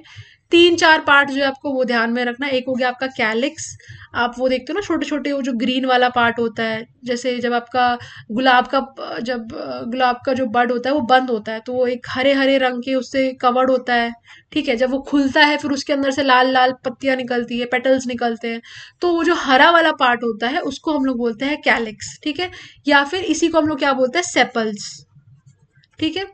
इसके अंदर होता है आपका कोरोला, कोरोला वाला लेयर हो गया जिसको हम बोलते हैं पेटल्स। जो गुलाब की पंखुड़ियां हो गई वो उसके पेटल्स हो गए, जो पेटल्स हम तोड़ते हैं, फ्लावर्स, रंगोली वगैरह बनाते हैं लाल लाल रंग का, वो हो गए उसके पेटल्स, उसको हम लोग कोरोला बोलते हैं। इसको ध्यान रखने का सिंपल है, कई बार ऑप्शन में दे देता है, तो कोरोला आप नाम देख के अगर समझोगे तो कोरोला कुछ इंटरेस्टिंग सा कलरफुल सा नाम लग रहा है, कलर से रिलेट कर लो, कोरोला कलर। तो पेटल्स जो है वो आपके कलरफुल होते हैं, रेड, ग्रीन, येलो, कुछ भी हो सकते हैं। आप कोई भी गुलाब उठा लो, ब्लैक, रेड, ब्लू, कुछ भी उठा लो, ठीक है। सारे जो रोजेस है सबके बाहर की जो कवरिंग होती है, जो बाहर होता है वो ग्रीन ही रहता है, अंदर के पेटल्स कलरफुल होते हैं। कितने सुंदर सुंदर फ्लावर है इस जहान में, तो उनके कलरफुल क्या होते हैं, कोरोला कलरफुल होता है, ठीक है। इसके अलावा उनमें एक मेल पार्ट होता है जिसे हम एंड्रोशियम बोलते हैं, एंड्रोशियम मतलब हो गया मेल पार्ट, और गायनी से गाइनोशियम याद रखो, वो हो गया आपका फीमेल पार्ट, ठीक है। तो कैलिक्स हो गया बाहर वाला लेयर जिसमें हमारे सेपल्स होते हैं हरे हरे रंग के, कोरोला हो गए आपके पेटल्स, क्योंकि भाई ये बहुत सुंदर सुंदर कलर्स में आते हैं, मतलब फ्लावर वाला वर्ल्ड ही इतना ब्यूटीफुल है। एंड्रोशियम हो गया आपका मेल पार्ट, और गाइनोशियम हो गया आपका फीमेल पार्ट, ठीक है। अभी आपको बस इतना समझ लेना है, इतना ध्यान रखना है। अब आपका जो एंड्रोशियम होता है, जो मेल पार्ट होता है ना, मेल पार्ट के दो पार्ट्स होते हैं, एक होता है आपका एंथर, एक होता है आपका फिलामेंट। फिलामेंट का कोई काम नहीं है भाई, ये ना फ्लावर से अटैच होने में, अब फ्लावर है, अब ये एंथर है, तो अब कुछ तो होना चाहिए ना जो आप अपने फ्लावर से जुड़े हुए रहोगे। तो ये जो एंथर होता है ये आपके फ्लावर से कनेक्टेड होता है यूजिंग योर फिलामेंट, ठीक है, फिलामेंट के हेल्प से ये फ्लावर से कनेक्टेड होता है।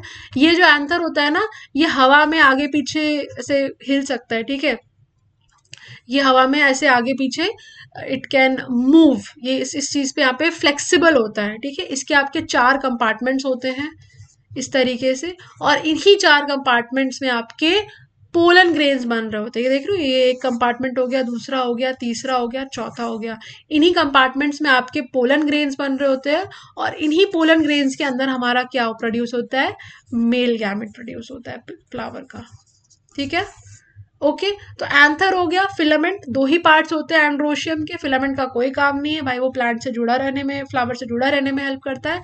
मेन काम होता है एंथर। एंथर के अंदर 4 कंपार्टमेंट होते हैं, जिसके अंदर आपका पोलन ग्रेन प्रोड्यूस होता है। जब एंथर मेच्योर हो जाता है तो यहाँ से वो रप्चर हो जाता है, और यहाँ से आपके पोलन ग्रेन जो है वो रिलीज हो जाते हैं।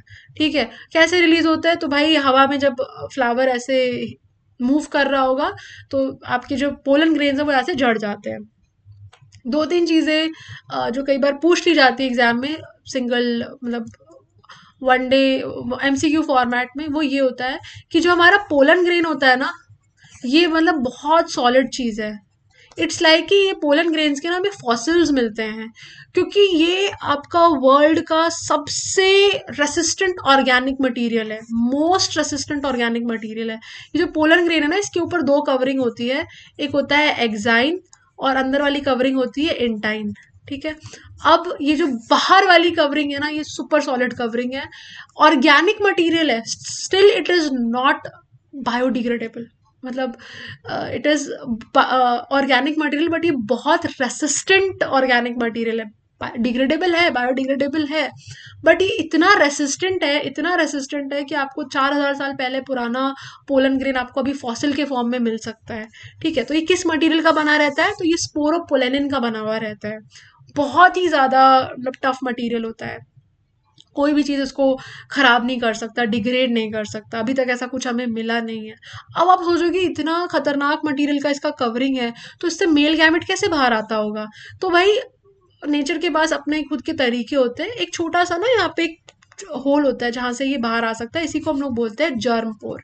ठीक है, तो यहाँ से जो है आपका मेल गैमेट चुपके से बाहर निकल जाएगा, ताकि वो जिसका जो मेन पर्पस है, male gamete female gamete form होने का मेन पर्पस क्या है, रिप्रोडक्शन है ना।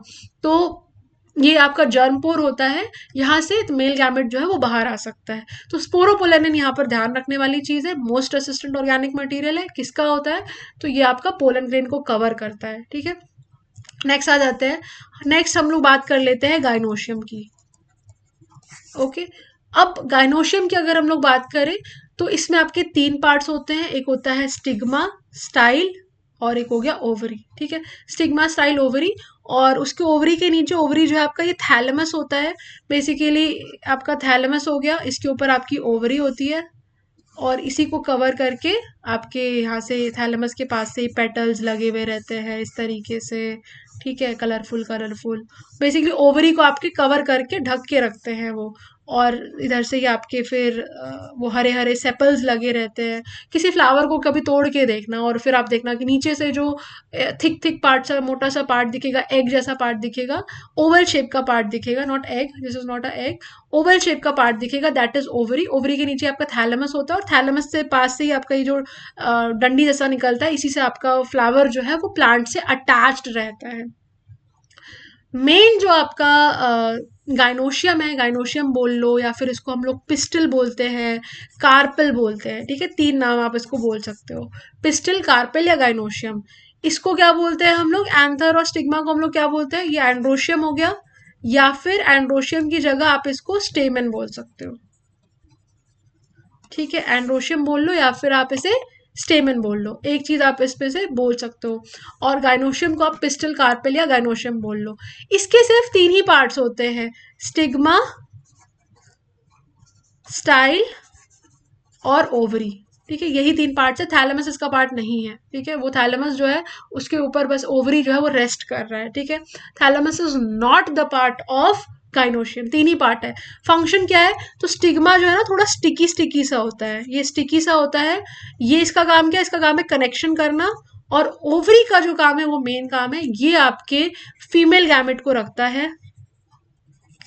और जो आप फ्रूट खाते हो ना, वो कुछ भी नहीं है, that is the ovary of the flower. ठीक है, फ्लावर की जो ओवरीज है वही जब आपका फर्टिलाइजेशन हो जाता है, फर्टिलाइजेशन होने के बाद ओवरी जो है, कई बार क्वेश्चन पूछा जाता है कि जो फ्रूट है, fruit is which part of the flower, आप कौन सा पार्ट खा रहे हो फ्रूट, जब whenever you are eating a fruit, तो फ्लावर का आप कौन सा पार्ट ईट कर रहे हो, so you are eating the ovaries.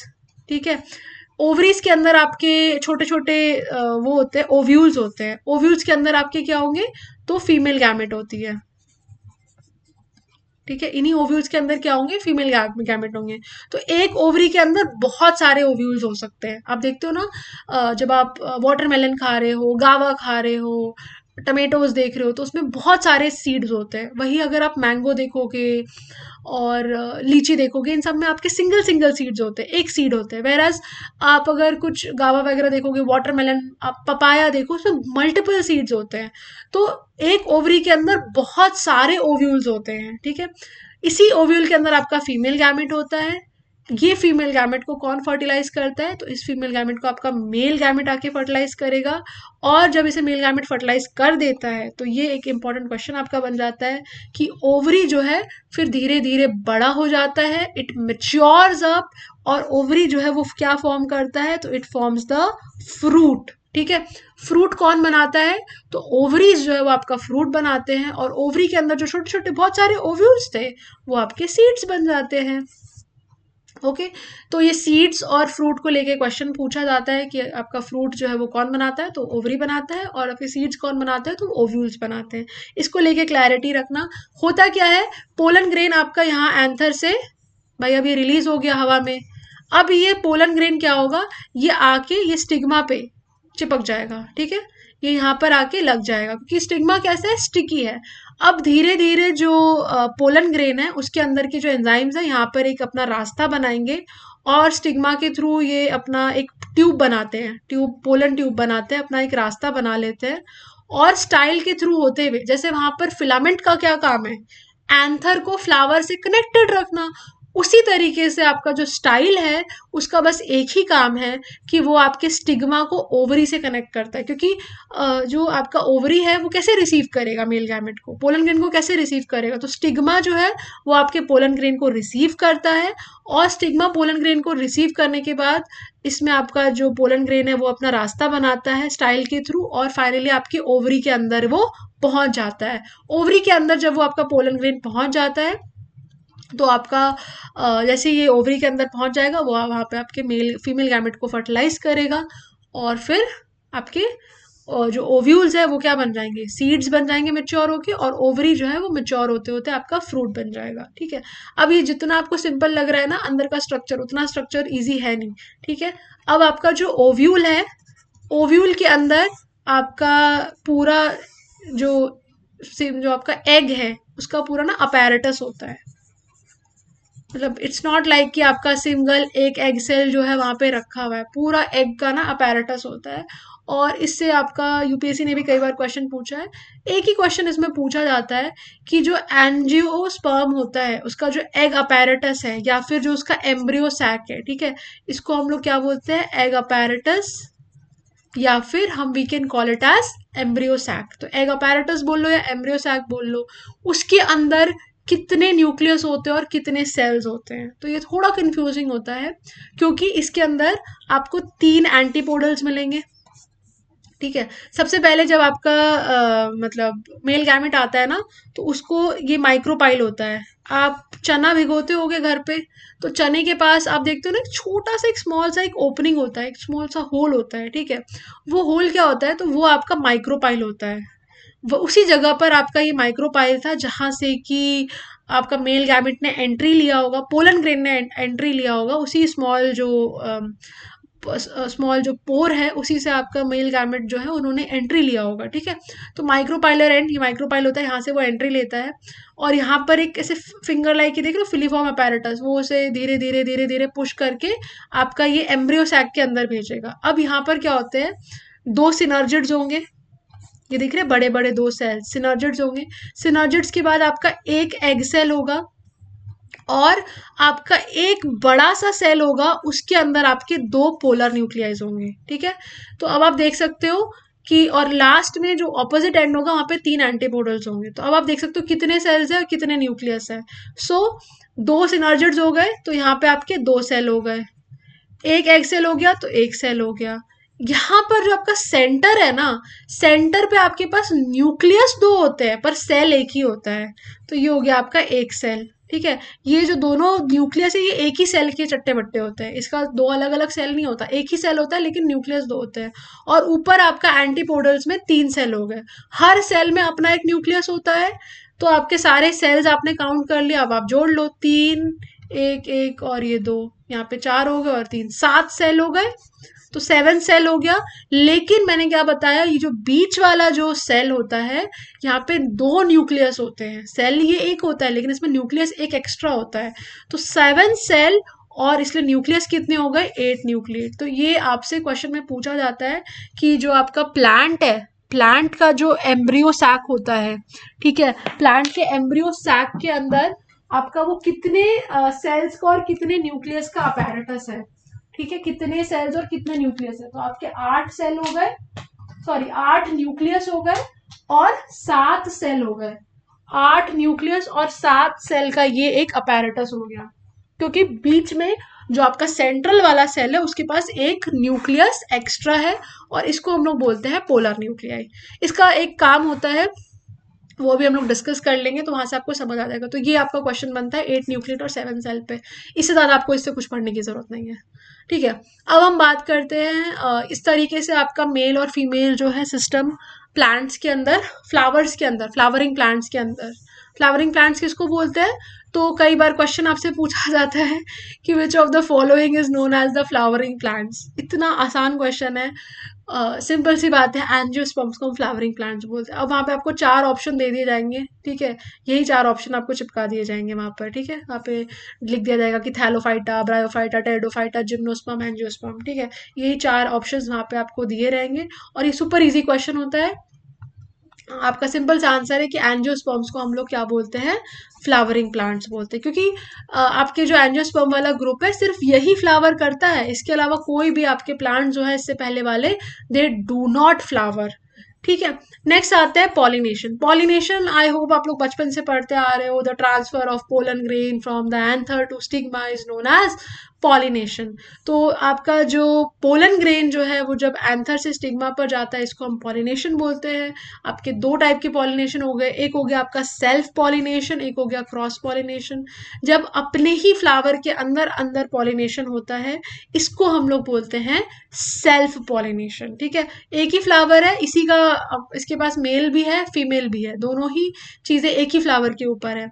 तो अब क्या होगा, एंथर अगर आपके अपने ही फ्लावर का एंथर से पोलन ग्रेन निकल के अपने ही फ्लावर के स्टिग्मा पे आके लग रहा है तो इसको बोलेंगे, इस टाइप के पॉलिनेशन को बोलेंगे सेल्फ पॉलिनेशन। जब ये 2 अलग अलग फ्लावर्स के बीच में होगा तो इसको बोलेंगे हम लोग क्रॉस पॉलिनेशन।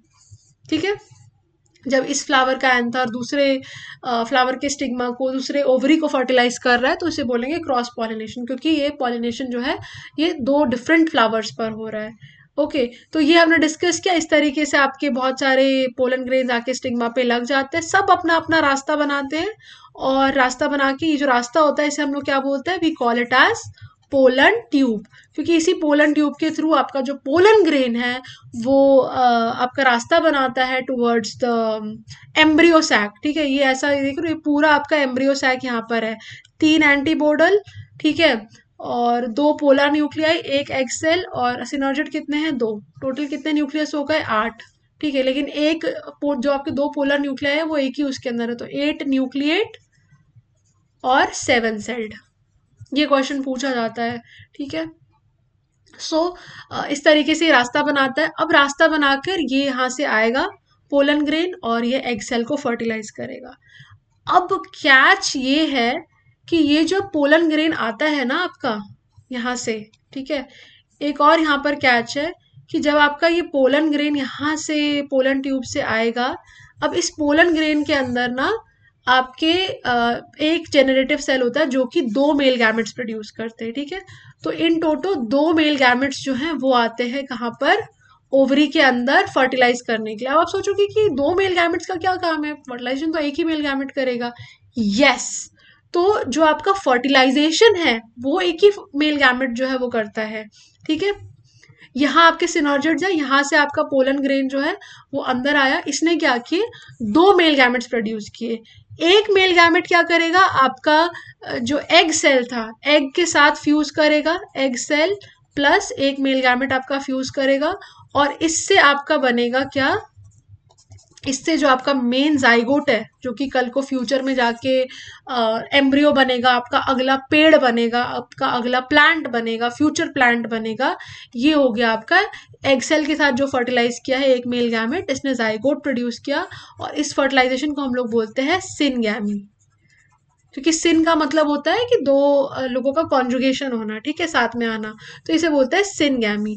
अब आप सोचोगे कि ये दूसरा वाला मेल गैमेट का काम क्या है, तो भाई इसका भी काम है। ये जनाब क्या करते हैं, ये आते हैं आपके पोलर न्यूक्लियर के पास, यहाँ पर आपके दो न्यूक्लियस थे, दो सेल्स थे, अब ये आ गए तीसरे सेल, ये आपके जो तीसरे आ गए मेल गैमेट, ये मेल गैमेट आ गया। अब भाई ये तीनों जो है मिलके फर्टिलाइज कर लेते हैं, फ्यूज कर जाते हैं एक दूसरे के साथ, तो ये क्या हो गया आपके दो पोलर न्यूक्लियाई और एक मेल गैमेट, ठीक है। तो we can write it as two polar nuclei plus one male gamete. तो अब आप बताओ यहाँ पे कितने न्यूक्लियस हो गए टोटल, तीन, ठीक है, तीन न्यूक्लियस हो गए। इसीलिए इसको क्या बोलते हैं, इस पूरे प्रोसेस को हम लोग बोलते हैं ट्रिपल फ्यूजन, ठीक है। इसलिए इसे क्या बोलते हैं, ट्रिपल फ्यूजन, क्योंकि यहाँ पर तीन न्यूक्लियस जो है वो मिल रहे हैं, तीन न्यूक्लियस का फ्यूजन है, तो इसलिए इस प्रोसेस को बोलते हैं ट्रिपल फ्यूजन। और आपके फ्लावरिंग प्लांट्स में जब फर्टिलाइजेशन होता है तो दोनों ही चीज़ें साथ में होती है। हम जब आप बचपन में अगर आपने चौकोस वगैरह खाया होगा, या फिर हम बोलते हैं कि इसके अंदर आपका एंडोस्पर्म है, ठीक है। आप जो कोकोनट वाटर पीते हो, कोकोनट वाटर जो आप जो नारियल पानी पीते हो, वो आपका एंडोस्पर्म होता है, ठीक है। ये बहुत न्यूट्रिशियस होता है।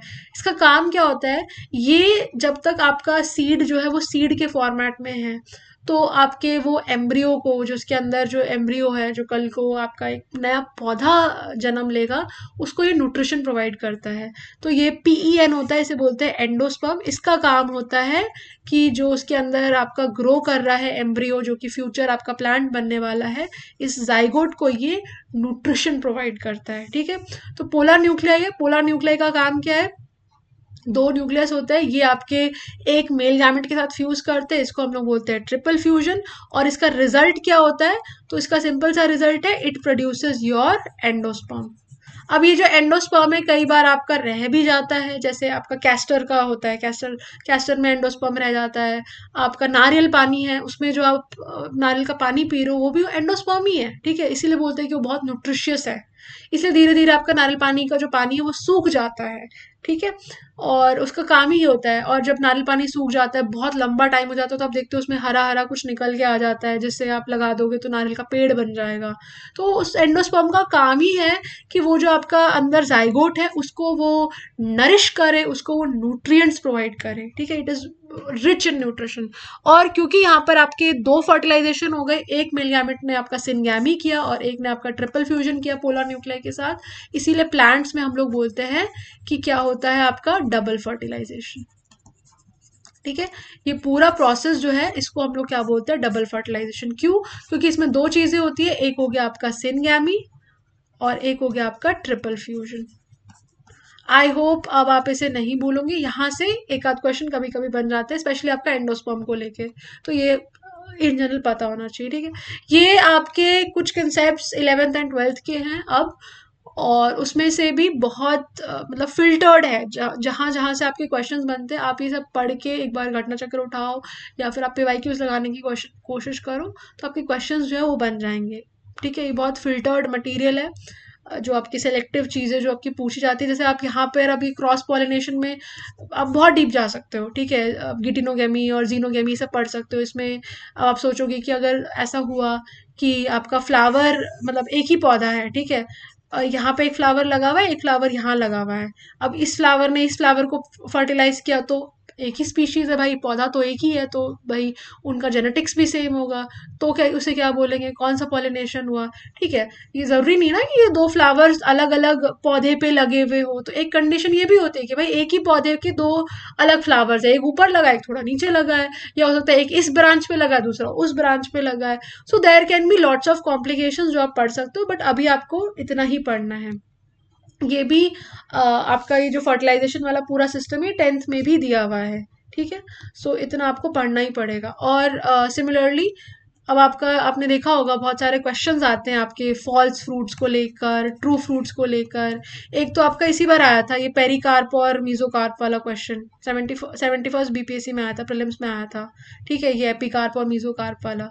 तो और ये डायग्राम अगर आप देखोगे ना, तो ये 12th क्लास की बायोलॉजी की बुक में दिया हुआ होगा। ठीक है, सो यहाँ से क्वेश्चंस बनते हैं। So all the material is filtered, don't worry, इतना लेकिन आपको पढ़ना पड़ेगा। नेक्स्ट आ जाते हैं हमारे पार्ट्स ऑफ फ्लावर। हमने सारे पार्ट्स ऑफ फ्लावर डिस्कस कर लिए। एंथर हो गया हमारा, फिलामेंट हो गया, इसको it makes the part of स्टेमन, या फिर एंड्रोशियम का पार्ट होता है ये, right, this is part of androecium. Similarly हमारा स्टिग्मा, स्टाइल, ओवरी, ये किसका पार्ट है, कार्पल बोल लो, पिस्टल बोल लो, या फिर हम लोग गाइनोशियम बोल लें। ठीक है, तो ये तीन उसके पार्ट है। अब देखो इसके नीचे आपका ये हो गया जिसके ऊपर आपका ओवरी रेस्ट कर रहा है, हो गया आपका थैलमस। ओके, इसके अंदर आप देख रहे हो बहुत सारे ओव्यूल्स लगे हुए हैं। ये ओव्यूल्स, अब देखो ये बहुत सुपर इंपॉर्टेंट चीज है कि आपका ओवरी जो है this is your future fruit, इसी से आपका फ्यूचर में फ्रूट बनेगा। और ये जो ओव्यूल जो है it is your future seed. ठीक है, इससे आपका आगे जाकर सीड बनने वाला है। ठीक है, ओवरी जो है वो फ्रूट बन जाएगा, तो जब हम फ्रूट्स खा रहे हैं तो we are basically eating the ovaries of the flower. और आपके जो सीड्स है वो आपके फ्यूचर मतलब वो आप ओव्यूल्स जो है those are the future seeds. Mostly जो प्लांट्स होते हैं ना, जैसे आप अमरूद के मतलब मुझे ऐसा लगता है कि अमरूद का अगर आप देखोगे जब वो ग्रो हो रहा होता है, तो उसका जो एंड होता है उसके वहाँ पे ना बहुत लेट तक जो पेटल्स होते हैं उसके फ्लावर के, सफ़ेद सफ़ेद फ्लावर के जो पत्ते होते हैं वो लगे हुए होते हैं, फिर उसे झाड़ के एंड फिर आप उसे तोड़ के खाते हो, राइट। अगर आप मतलब आपने गार्डनिंग वगैरह की हो, जैसे I I have been very keen with gardening and also I have observed ये सारा पूरा सिस्टम। अगर आप घर के पीछे आपने खेती वेती कुछ इस टाइप की कर रखी होगी तो आप ऑब्जर्व करोगे, तो आपके लिए ये वाला पार्ट सुपर इजी है, मतलब बहुत इंटरेस्टिंग है इनफैक्ट। ठीक है, तो आप देखते होगे कि जब आपका जो फल है, फ्रूट है, वो जब बड़ा होने लग जाता है, तो उसके बाद उसके जो पेटल्स वगैरह है वहां से वो झड़ के गिर जाते हैं, राइट, वो सूख के फॉल ऑफ हो जाते हैं, डिजेनरेट हो जाते हैं। पर कुछ कुछ उसमें क्या होता है, कुछ कुछ जो आपके फ्रूट्स होते हैं, जैसे जब आप स्ट्रॉबेरी खा रहे हो, आप एप्पल खा रहे हो, आप कैश्यू खा रहे हो, इन सब के जो फ्रूट्स होते हैं ना, ये एक्चुअल में आपके ओवरीज नहीं होते हैं। जब भी आपका ओवरी के अलावा कोई और पार्ट जो है वो फ्रूट बनने में पार्टिसिपेट करे, या कोई और पार्ट जो है वो फ्रूट बने, उसको हम लोग बोलेंगे फॉल्स फ्रूट। ठीक है, true fruits are those fruits जो कि आपकी ओवरी से डेवलप करते हैं। ओवरी अगर आपका डेवलप कर रहा है इनटू द फ्रूट, तो that fruit is known as the true fruits. अगर सपोज करो आपका जो थैलेमस है, ठीक है, आफ्टर द फर्टिलाइजेशन आपका जो थैलेमस है, ये वाला जो एरिया है, ये आपका मिच्योर हो रहा है, राइपन हो रहा है, बड़ा हो रहा है, ठीक है, तो this will be your false fruit. ठीक है, ओवरी अगर आपका ग्रो कर रहा है into the fruit, then that fruit is known as the true fruit.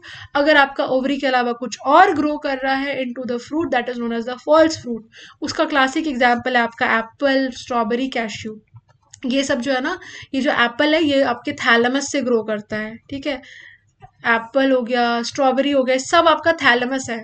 अगर आप एप्पल और स्ट्रॉबेरीज खाते हो, then you are eating the thalamus of the flower. इनको हम लोग बोलते हैं फॉल्स फ्रूट। ठीक है, ये क्या है, आपके थैलेमस होते हैं। ओके, थैलेमस जो है वो ग्रो करते हैं, वो पार्टिसिपेट करते हैं in the formation of the fruit. और ये हो गया आपका ओवरी वाला रीजन, क्योंकि इसमें क्या होता है ना, आपकी जो ओवरीज हैं वो आपके थैलेमस के अंदर कवर्ड रहती है। तो ये आपका ओवरी हो गया, उसके अंदर सीड है, और थैलेमस जो है वो आपका फ्रूट फॉर्म कर रहा है। ओके, सिमिलरली आपका इसमें भी ऐसा ही होता है स्ट्रॉबेरी के अंदर। ठीक है, एक और टर्म जो आपके एग्जाम में पूछा जाता है, that is your parthenocarpic fruit. You must be wondering कि समटाइम्स कि भाई क्या बिना फर्टिलाइजेशन के भी फ्रूट्स डेवलप हो सकते हैं? यस, बिना फर्टिलाइजेशन के भी फ्रूट्स डेवलप हो सकते हैं। वैसे फ्रूट्स को हम लोग बोलते हैं पार्थेनोकार्पिक फ्रूट्स। मार्केट में आजकल ये बहुत मिलते हैं, कई बार आप देखते होगे कि आप वाटरमेलन को कट कर रहे हो और वाटरमेलन के अंदर सीड्स ही नहीं है। हालांकि गाँव में अभी भी ये चीज़ नहीं हुई है, शहरों में आपको सीडलेस वाटरमेलन मिलेंगे, ठीक है, जूसेस वगैरह बनाने के लिए बिना सीड के वाटरमेलन। तो इनको क्या किया जाता है ना, इनके अंदर हॉर्मोन्स इंजेक्ट करके और इनको ग्रो कर दिया जाता है इनटू अ फ्रूट। यहाँ पे आपका नेचुरली फर्टिलाइजेशन होगा, बीज बनेगा, इसके नहीं, उनको तो बस फ्रूट खाने से मतलब है। सीड्स तो उनके पास है ग्रो करने के लिए। नेचुरल तरीके से ये था ना कि भाई पहले के टाइम पे हमारे पास सिस्टम नहीं था, तो रिप्रोडक्शन जो है, स्पीशीज की कंटिन्यूएशन के लिए सीड्स बनते थे, फिर उनको आपके बंदर वंदर खाते थे, इधर उधर फेंक देते थे, लोग खाते थे, इधर उधर फेंक देते थे, पेड़ पौधे उग जाते थे। पर अब तो इनकी प्रॉपर फार्मिंग हो रही है, तो सीड्स की उतनी रिक्वायरमेंट नहीं है। तो अब ये क्या करते हैं, ये इंजेक्शंस के थ्रू, ग्रोथ हार्मोन्स के थ्रू आपको फ्रूट को तैयार कर देते हैं। सीड इनका अलग से तैयार होता है, उससे फिर वापस पौधा ग्रो कर लेते हैं। इस टाइप के फ्रूट्स को, जहाँ पर कि आपका फ्रूट जो है वो बिना फर्टिलाइजेशन के बनता है, फर्टिलाइजेशन के बिना बनता है, तो अब फर्टिलाइजेशन ही नहीं होगा तो सीड कैसे प्रोड्यूस होगा? तो ऐसे फ्रूट्स को हम लोग बोलते हैं पार्थेनोकार्पिक फ्रूट्स, ठीक है। ऐसे फ्रूट्स को हम लोग क्या बोलते हैं, we call this as parthenocarpic fruits, ठीक है, पार्थेनोकार्पिक फ्रूट्स बोलते हैं। और ये कैसे होते हैं, सीडलेस होते हैं। अगर आप प्रॉपर जो जंगली बनानास देखोगे ना, तो जंगली बनानास जो होते हैं हमारे, उसमें भी आपके बड़े बड़े मोटे मोटे सीड्स हुआ करते हैं। बट प्रेजेंटली जो हम बनाना खा रहे हैं उसमें देर आर नो सीड्स, एक छोटा सा काला काला आपको डॉट जैसा दिखता है, तो वो कोई सीड नहीं है। आप अगर proper banana, if you have banana, तो it has good amount of thick, अच्छा साइज के सीड्स होते हैं। तो अब जो हमारे फ्रूट्स आते हैं पार्थेनोकार्पी से आते हैं, so those are your seedless fruits, ठीक है। एक चीज अब आपको यहाँ पे ध्यान रखनी है कि आपके जो फ्रूट्स होते हैं, फ्रूट्स के अंदर दो चीजें होती है। एक होता है आपका पेरिकार्प, पेरिकार्प हो गया उसका बाहर वाला, और अंदर वाला जो रीजन होता है उसे सीड बोलते हैं। तो आपके किसी भी फ्रूट में दो पार्ट्स होते हैं, बीज हो गया और उसके बाहर का जितना भी पार्ट है उसको हम लोग बोलते हैं पेरिकार्प, ठीक है। पेरिकार्प अब ऐसा हो सकता है कि वो आपका ड्राई हो सकता है या फिर फ्लैशी हो सकता है, ठीक है। पेरिकार्प जो है वो आपका ड्राई भी हो सकता है, ठीक है। जैसे आप बादाम वगैरह का फ्रूट देखोगे, अखरोट देखोगे, तो उसमें कैसा होता है, जो बाहर का जो रीजन होता है वो एकदम ड्राई, एकदम हार्ड सा होता है, ठीक है। लेकिन अगर आप मैंगो खाओ या फिर आप लीची वगैरह खाओ, तो एकदम फ्लैशी फ्लैशी सा हमारा फ्रूट होता है, जूसी सा होता है, राइट। तो पेरिकार्प जो है वो ड्राई भी हो सकता है, तो फ्लैशी जूसी भी हो सकता है। तो जब आपका पेरिकार्प थिक होता है, फ्लैशी होता है, जूसी जूसी होता है, तो इसी पेरिकार्प के तीन और भाग हो जाते हैं, ठीक है, तीन टुकड़े और कर सकते हो आप। एक हो गया आपका एपिकार्प, एक हो गया आपका मीजोकार्प, और एक हो गया आपका एंडोकार्प, ठीक है। अब आप सोचोगे कि ये एपिकार्प, मीजोकार्प और एंडोकार्प क्या है? तो एपिकार्प हो गया जो मैंगो को हम छीलते हैं, मैंगो की जो स्किन हो गई, जो हरी हरी होती है, बाद में कभी रेड हो जाती है, येलो हो जाती है, डिपेंडिंग ऑन द कि किस कौन सा मैंगो हम लोग खा रहे हैं। तो एपिकार्प हो गया आपका वो जो पतली सी स्किन हो गई। जो फ्लैशी पार्ट हम लोग जो मैंगो का पल्प खाते हैं, जिससे हम जूसेस बनाते हैं, वो हो गया आपका मीजोकार्प, ठीक है। मतलब पूरा जो आपका सीड है, एक तो आपका सीड हो गया, सीड के बाहर जो पूरा है सबको हम पेरिकार्प बोलेंगे। पेरिकार्प को आप तीन भाग में डिवाइड कर सकते हो। एपी मतलब किसी भी चीज की कवरिंग, ऊपर से एपी, ठीक है। हम बोलते हैं एपिडर्मिस, एपिग्लॉटिस, किसी भी चीज पे कवरिंग होती है उसे हम एपी बोलते हैं, ठीक है, बायो में।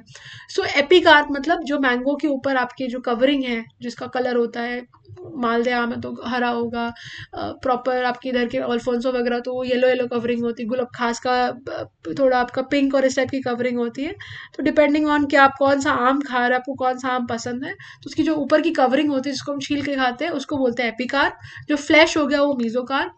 और आपका जो एंडोकार्प है ना, आम का अचार जब हम लोग खाते हैं और खाते टाइम वो जो एक हार्ड सा रह जाता है लास्ट में, जब हम कच्चा आम काटते हैं तो वो जो हार्ड हार्ड सा जो रहता है अचार में, ठीक है, जो लास्ट में जो बचता है, ठीक है, जिससे हम फ्लैश निकाल निकाल के वी ईट अवे, वो जो होता है हार्ड वाला part, that is your endocarp, ठीक है।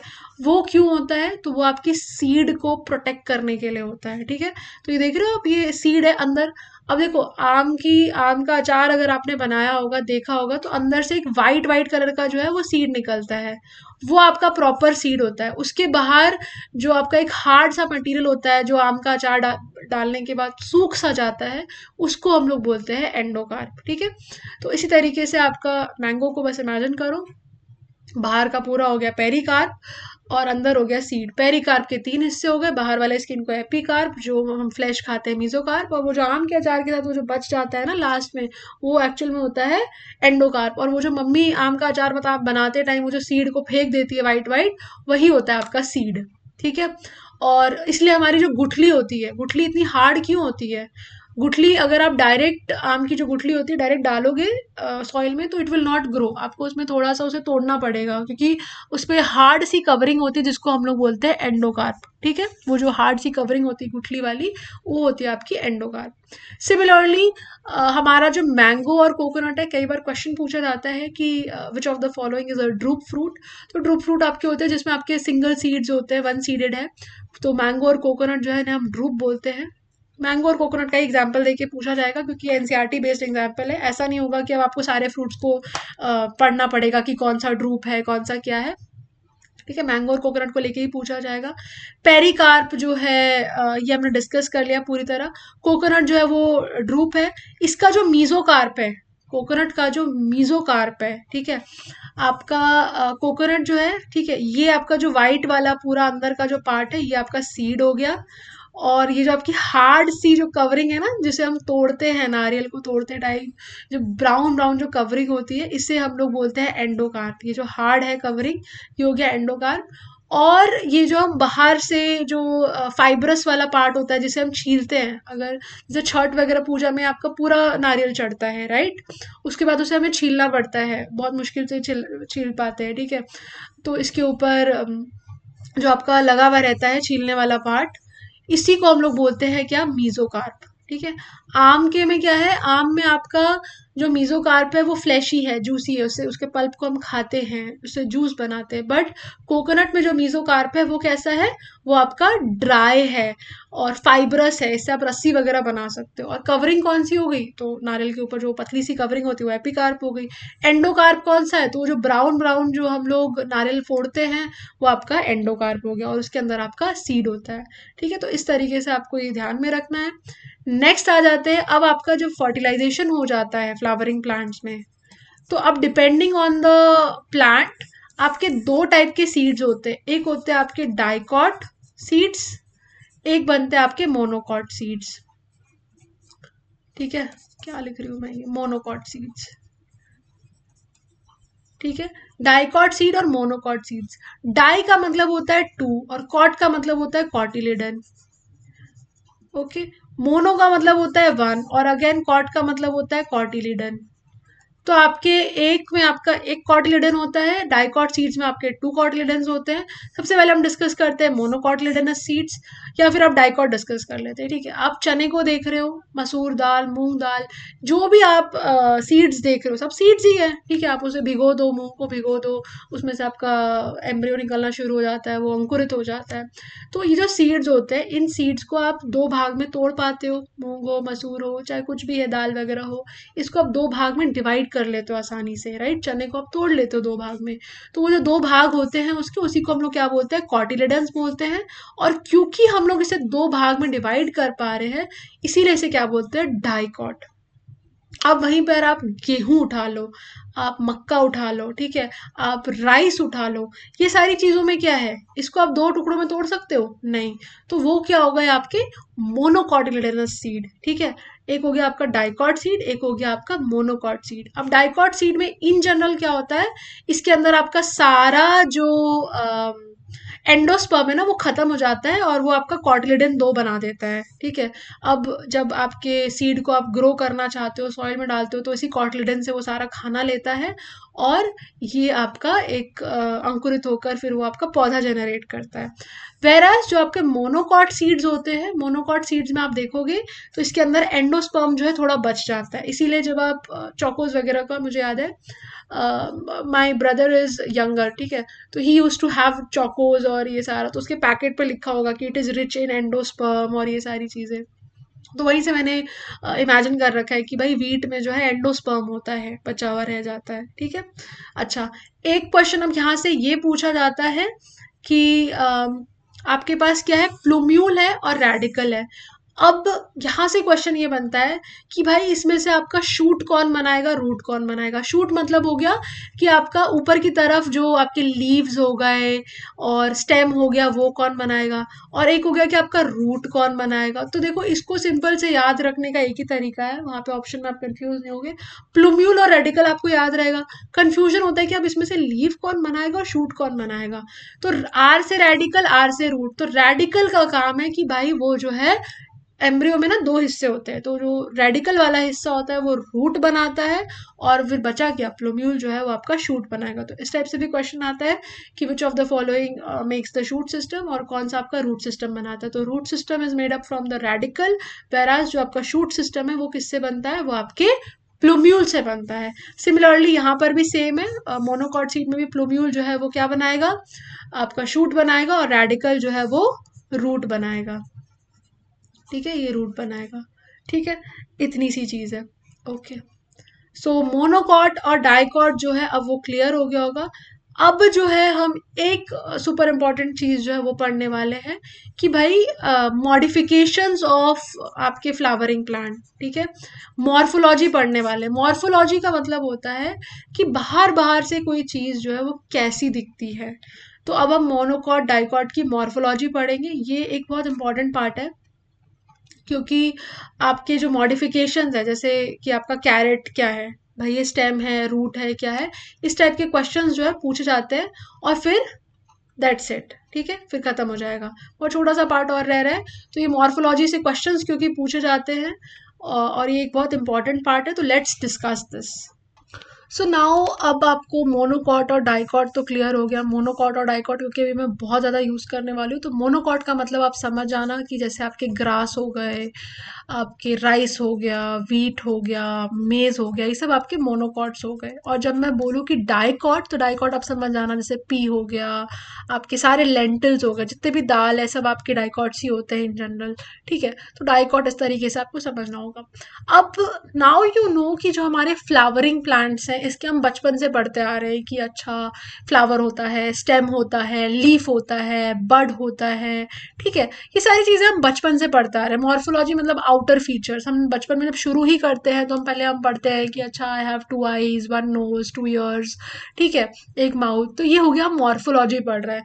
फिर हम धीरे धीरे जब बड़े होते हैं तो हम कहीं ना कहीं अनाटमी पढ़ते हैं अपनी, कि अच्छा हमारे पास एक स्टमक है, डाइजेस्टिव सिस्टम है, ये है, वो है। फिर हम फिजियोलॉजी पढ़ते हैं कि अरे ये सब काम कैसे करता है, ठीक है। तो मॉर्फोलॉजी का मतलब होता है बाहर की चीज़ें, एनाटमी हो गया कि आपका अंदर का स्ट्रक्चर कैसा है। एनाटमी आपको प्लांट की पढ़ने की ज़रूरत नहीं है, क्योंकि इतना डीप में अब ऐसा नहीं होना चाहिए ना कि आप बैठ के पूरा 11 11वीं 12वीं कर रहे हो भाई। छोड़ दो कुछ चीज़ें, ठीक है। किसी कोई नहीं उतना कर सकता है कि आप 12th तक का सारी चीज़ें पढ़ रहे हो, फिर तो साइंस ले लेना चाहिए था 11 12th में हमें, right. So that is pointless, ठीक है। तो एक हो गया आपका अनाटमी, उसके बाद एक होता है आपका फिजियोलॉजी, कि आप प्लांट की ना फिजियोलॉजी पढ़ रहे हो या फिर एनिमल की फिजियोलॉजी पढ़ रहे हो कि किस तरीके से सारे प्रोसेसेस होते हैं। तो आपका ये जो फिजियोलॉजी वगैरह है आपका 10th तक में, 10th तक की एनसीईआरटी जो है वो पूछी जाती है सबसे ज़्यादा। तो फिजियोलॉजी एनिमल वगैरह की हमने डिस्कस कर लिए। प्लांट की सिर्फ और सिर्फ मॉर्फोलॉजी बहुत इंपॉर्टेंट है, क्योंकि एनाटमी वगैरह इसकी बहुत कॉम्प्लिकेटेड है, उतना कोई नहीं पूछता, और बाई चांस अगर पूछ भी देगा तो अगर आपको नहीं आ रहे क्वेश्चन जितना मैंने पढ़ा दिया है उसके बाद, तो वो किसी को नहीं आ रहे होंगे, आप सुपर कॉन्फिडेंट होकर अपना एग्जाम देकर आओ, वो क्वेश्चंस आपका कट ऑफ डिसाइड नहीं करने वाले हैं, ठीक है।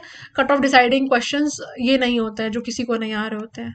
इजी इजी क्वेश्चंस जो होते हैं वो बस गलत नहीं करना होता है हमें, उसी से हमारे कुछ नंबर कई बार हम पीछे रह जाते हैं। तो इजी क्वेश्चन से ही कट ऑफ कहीं ना कहीं डिसाइड होता है, क्योंकि जो क्वेश्चन सारे लोग सही कर रहे हैं, अगर आप वो क्वेश्चन गलत करके आ रहे हो then it is a blunder, फिर तो आप कट ऑफ नहीं क्लियर कर सकते हो। ठीक है, सो इस चीज़ का ध्यान रखना। तो हमारा फ्लावर हो गया, फ्रूट हो गया, फ्रूट भी हमारा पार्ट होता है, स्टेम हो गया, लीफ हो गया, बड हो गया, फिर नोड हो गए, इंटर नोड हो गए, ये सब हमारे किसका पार्ट है, शूट सिस्टम। ठीक है, इसको हम लोग बोलते हैं शूट सिस्टम। और जितना भी हमारा पार्ट जो है सॉइल के नीचे है, सॉइल के नीचे जितना भी पार्ट है इसे हम रूट सिस्टम बोलते हैं। और अभी हमने पढ़ा था कि ये जो हमारा शूट और रूट सिस्टम है किससे डेवलप करता है, तो शूट सिस्टम जो है वो प्लूम्यूल से डेवलप करता है, और रूट सिस्टम जो है वो आर से रेडिकल से डेवलप करता है। ठीक है, इसके बाद मैं बता देती हूँ आपको एक दो वर्ड्स के मतलब। एक होता है आपका नोड और एक होता है इंटरनोड। नोड मतलब वो पॉइंट जहां से कि आपका लीफ निकलता है। ठीक है, जिस पॉइंट से आपका लीफ निकलता है उसे हम नोड बोलते हैं। और दो नोड्स के बीच का पॉइंट, जैसे यहाँ से लीफ निकल रहा है, यहाँ से लीफ निकल रहा है, यहाँ से लीफ निकल रहा है, दो लीव्स के बीच का जो पॉइंट होता है, ये जो एरिया होता है, ये जो लेंथ होता है, इसको हम लोग क्या बोलते हैं, इंटरनोड। तो दो नोड्स के बीच का जो लेंथ हो गया उसे इंटरनोड बोलेंगे। और जहां से आपका लीफ निकल रहा है वहां उसे हम नोड बोलेंगे। नोड पर ही आप देखोगे तो आपका पहले लीफ निकलता है और वहीं से एक छोटा सा बड निकलता है जहां से आपका फ्लावर ग्रो करता है, या फिर आपकी ब्रांचिंग यहाँ से शुरू हो जाती है बड से। तो ये सारी चीजें अपने प्लांट्स में नोटिस की होगी, राइट। मोनोकॉट डाइकॉट हमने डिस्कस कर लिया। अब जो है प्लांट्स के अंदर हमारे डिफरेंट टाइप्स ऑफ रूट होते हैं। ठीक है, तो मेन जो होते हैं आपके, एक होता है टैप रूट और एक होता है आपका फाइब्रस रूट। टैप रूट आपने कभी किसी पौधे को जब मतलब उखाड़ा होगा प्लांट करने के लिए कहीं पर, या बचपन में ही हम खेलते कूदते हुए ना ये सारी हरकतें करते हैं, तो आपने देखा होगा कि आपका ना टैप रूट में कुछ कुछ आपने रूट्स देखे होंगे जिसका एक मेन मोटा सा रूट होता है और इसके बगल में छोटे छोटे पतले पतले आपके और रूट्स होते हैं। इस टाइप के रूट सिस्टम को हम लोग बोलते हैं टैप रूट सिस्टम। ठीक है, जहां पर कि देखो आप ये देख सकते हो ये एक मेन रूट है और इसके बगल में आपके ब्रांचेस है, ब्रांचेस भी थोड़े मोटे हैं बट मेन रूट जो है वो आपको काफी थिक और काफी प्रोमिनेंटली दिख रहा है कि अच्छा ये जो एक रूट है ये मेन रूट है। ठीक है, तो इस टाइप की जो रूट सिस्टम होता है इसको हम बोलते हैं टैप रूट सिस्टम। ये किस में मिलेगा, तो अगर आपको इस टाइप का रूट मिल रहा है किसी पौधे में तो आप समझ जाओ कि भाई ये डाइकॉट पौधा है। ठीक है, तो आप रूट से भी बता सकते हो, जरूरी नहीं कि आपको उसके सीड की जरूरत है पौधे को ये बताने के लिए कि वो डाइकॉट है कि वो आपका मोनोकॉट है। आप रूट देख के बता सकते हो, आप लीफ देख के बता सकते हो कि डाइकॉट होने वाला है कि मोनोकॉट होने वाला है। ठीक है, तो इसका मतलब हो गया कि आपका जो पौधा है वो कैसा है, डाइकॉट है। कल को वो जब सीड प्रोड्यूस करेगा तो वो डाइकॉट सीड प्रोड्यूस करेगा, दो कॉटलेडन वाले सीड प्रोड्यूस करेगा।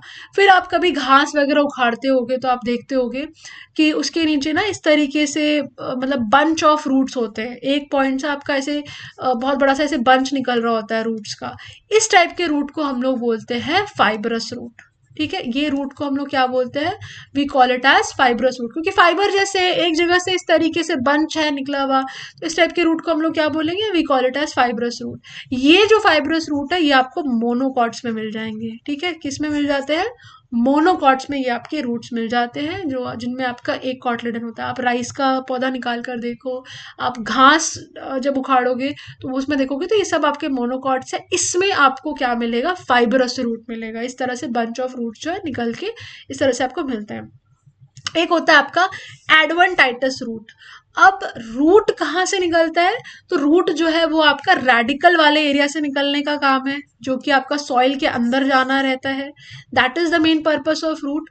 पर अब ऐसा आपने देखे बहुत सारे पौधे आपने इस टाइप के देखे हैं, जैसे आपका ये बैनियन का ट्री है। ठीक है, आपका जो रूट्स है, ये देखो ये एक पौधा है, आपके जो रूट्स है वो आपके अदर देन जो रेडिकल है उसके अलावा किसी अदर पार्ट से निकल रहा है, स्टेम से निकल रहा है और इन सारे डिफरेंट डिफरेंट पार्ट से निकल रहा है। अदर देन द रूट वाला एरिया जो है उससे अगर आपके रूट्स जैसे स्ट्रक्चर्स अगर निकल निकल कर आ रहे हैं, कुछ काम नहीं है इसका, काम होता है सपोर्ट देना या फिर प्लांट को स्प्रेड करने में हेल्प करना। ठीक है, जैसे आप ये बैनियन ट्री देखते हो तो काम क्या है इसका, ये टहनियों को सपोर्ट देता है, फिर ये नीचे आके ये आपके रूट जैसे आके जाके आपके जब ये सॉइल में मिल जाते हैं तो ऐसा लगता है कि भाई अरे ये तो पेड़ सारे जब रूट्स ऐसे ऐसे मिल जाएंगे तो इसका पूरा जो एरिया है, सरकमफ्रेंस जो होता है इसके ट्रंक का, वो बढ़ जाता है। इस तरीके से आपका बैनियन ट्री जो है वो फैलते जाता है। कई बार ऐसा होता है कि बड़े बड़े एरिया में बड़ा सा आपका बैनियन का ट्री जो है वो फैला हुआ है, बूढ़ा बूढ़ा सा। तो आपका अगर रूट किसी और एरिया से निकल रहा है अदर देन द रेडिकल वाला area, so that is known as the adventitious roots. इस टाइप के रूट्स को हम लोग क्या बोलते हैं, एडवेंटाइटस रूट। जहाँ पे कि other than the root area, आपका रूट किसी और एरिया से निकल रहा हो ऑफ द प्लांट। ठीक है, अब हम लोग बात करते हैं मॉडिफिकेशन ऑफ द रूट। कई बार क्या होता है ना, हमारे जो रूट्स होते हैं, लीव्स होते हैं, स्टेम्स होते हैं, ये सब आपके ना खाना स्टोर करने लग जाते हैं। ठीक है, इनका पर्पस जो है, रूट का काम, मेन काम क्या है, इसका काम है वाटर अब्जॉर्ब करना। पर कई बार ये अपना वाटर अब्जॉर्प्शन के काम के साथ साथ इसके अंदर प्लांट क्या करता है, अपना सारा फूड स्टोर करने लगता है। फूड स्टोर करता है तो वो मोटा हो जाता है। तो ऐसे रूट्स को हम लोग क्या बोलते हैं, वो स्टोरेज पर्पस के लिए अगर यूज कर रहा है फूड स्टोर करने के लिए, तो उसके एग्जाम्पल्स है जैसे टर्निप, शलगम जो हम लोग खाते हैं, हमारा कैरेट हो गया, ये सब टैप रूट सिस्टम के एग्जाम्पल है। आप कैरेट लेने जाओ, आप देखते हो उसके ऊपर छोटे छोटे ऐसे हेयर लाइक रूट्स लगे रहते हैं, तो ये टैप रूट है। ये कैरेट जो है ये आपका मेन रूट है। ठीक है, रेडिश जो है वो मेन रूट है, और उसके बाहर में छोटे छोटे पतले पतले हेयर जैसे लगे होते हैं। और प्लांट क्या कर रहा है, अपना सारा खाना जो है टर्निप में, रेडिश में, कैरेट में, उसमें स्टोर कर रहा है। स्वीट पोटैटो है, स्वीट पोटैटो भी क्या है, आपका मॉडिफिकेशन ऑफ रूट है। अब आपको ध्यान रखना है, पोटैटो क्या है, पोटैटो आपका मॉडिफिकेशन ऑफ स्टेम है, स्वीट पोटैटो रूट है। तो इस चीज का ध्यान रखना है। ठीक है, इस तरीके से कंफ्यूजिंग क्वेश्चंस जो है वो आते हैं, जैसे पूछ लिया जाता है कि sweet potato is a modification of root, stem, leaves, this that. ठीक है, तो स्वीट पोटैटो क्या है, it is modification of root.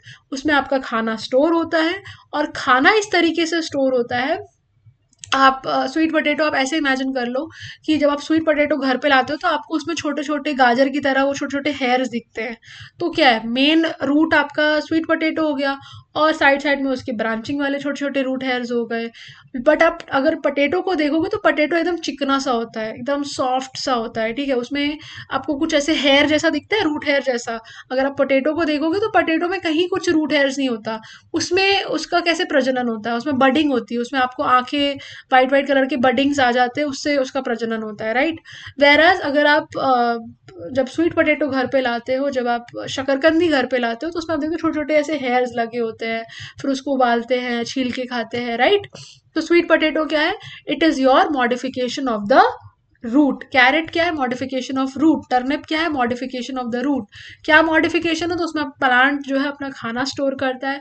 Plant वहां अपना खाना स्टोर करता है, तो हम उसे चोरी करके खा लेते हैं, क्योंकि हमारा काम क्या है, प्लांट्स पे हम निर्भर है अपने खाने पीने के लिए। तो प्लांट अपना खाना वहां स्टोर करता है, उसको हम निकालते हैं और हम खा लेते हैं। उसी तरीके से आपका एस्पैरागस हो गया। ठीक है, ये हो गया एक इसका आपका और क्या कहते हैं, मॉडिफिकेशन है, रेस्पिरेशन के लिए यूज होता है।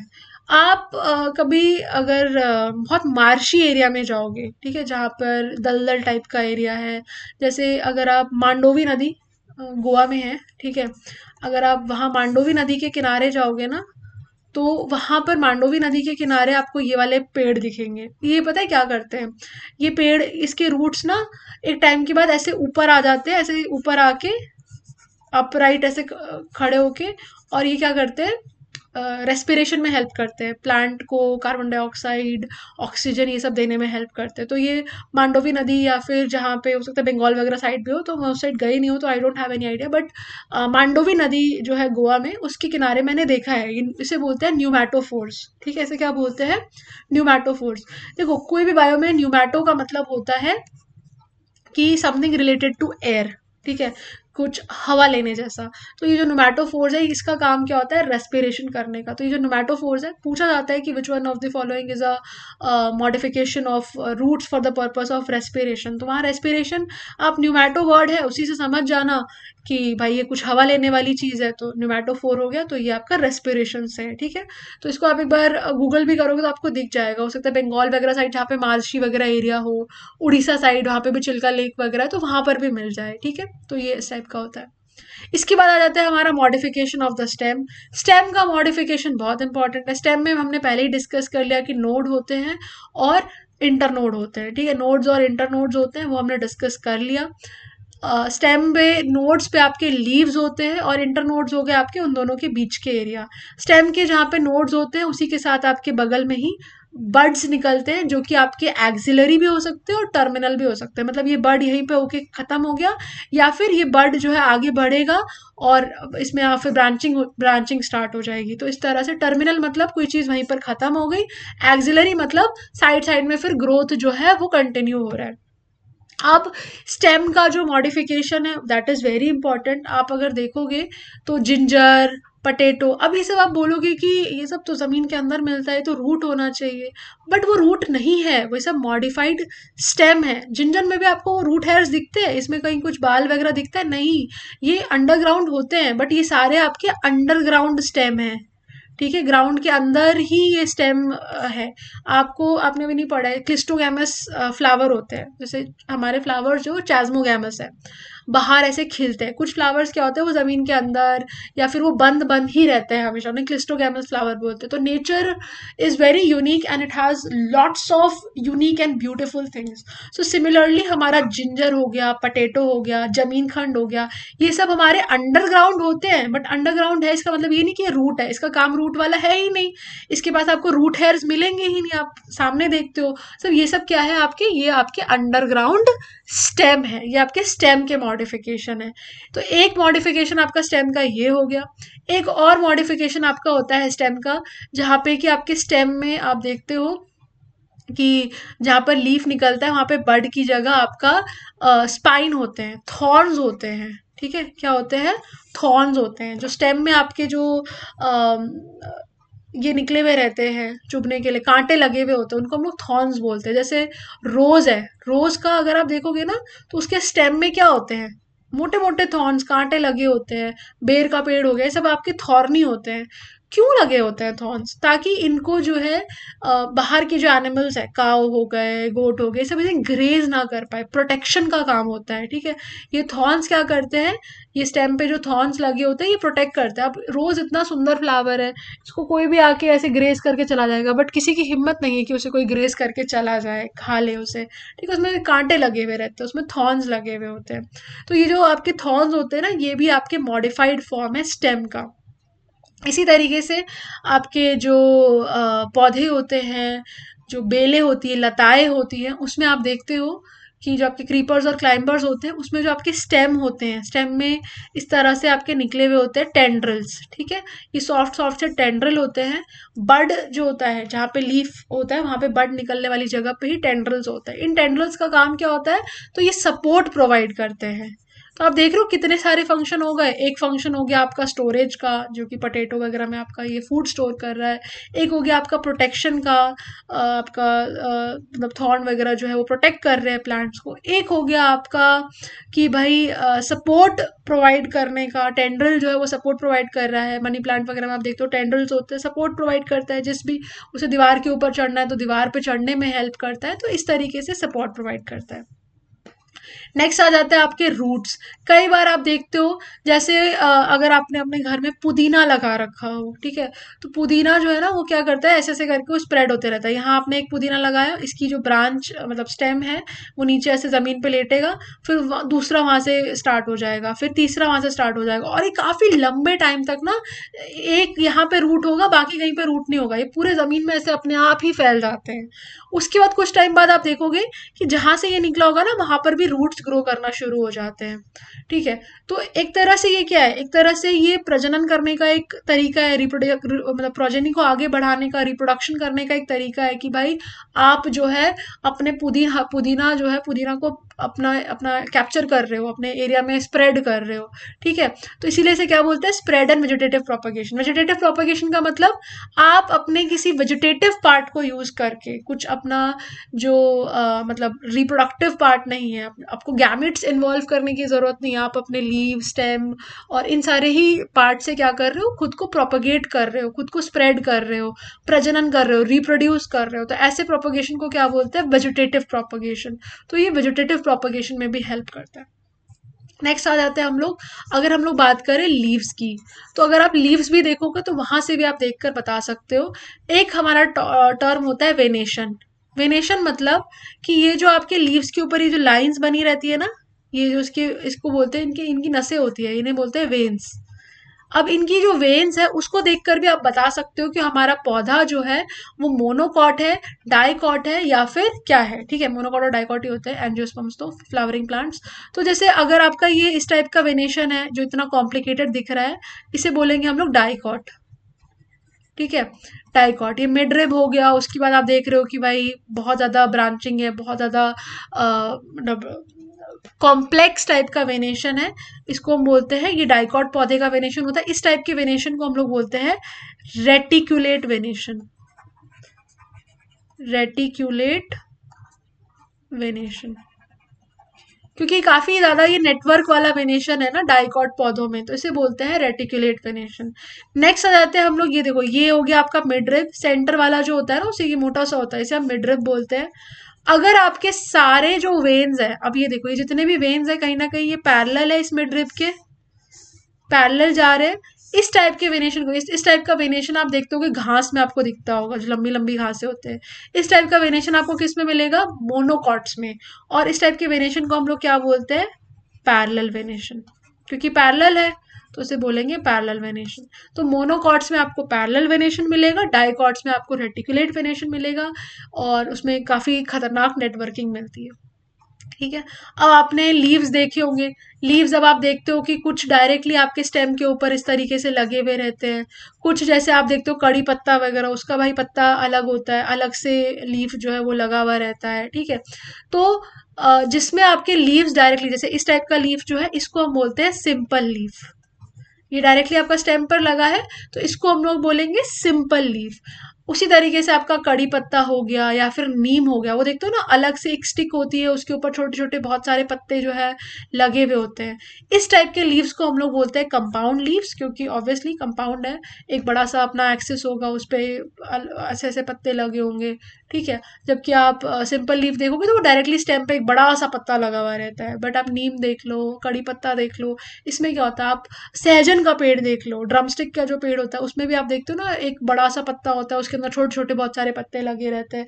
तो ये सब जो ट्रीज होते हैं इन पे जो लीव्स होते हैं उन्हें बोलते हैं कंपाउंड लीव्स। अब ये दो टाइप्स के हो सकते हैं, पाइनेट और पाल्मेट। ठीक है, पाइनेट का मतलब हो गया, नाम से समझ जाना कि इस तरीके से ये आपके जो पत्ते हैं ऑपोजिट लगे। पाल्मेट मतलब पाल्म, पाल्म मतलब आपकी हथेली। ठीक है, पाल्म का हो गया मतलब हथेली। तो आपकी ये देख रहे हो ये वाले जो पत्ते लगे हुए हैं, ये कुछ आपके फ्लावर्स वगैरह के पत्ते आपने देखे होंगे इस टाइप के। देखो ये सारी चीजें ना, इट्स नॉट समथिंग कि आप थ्योरेटिकली पढ़ लो।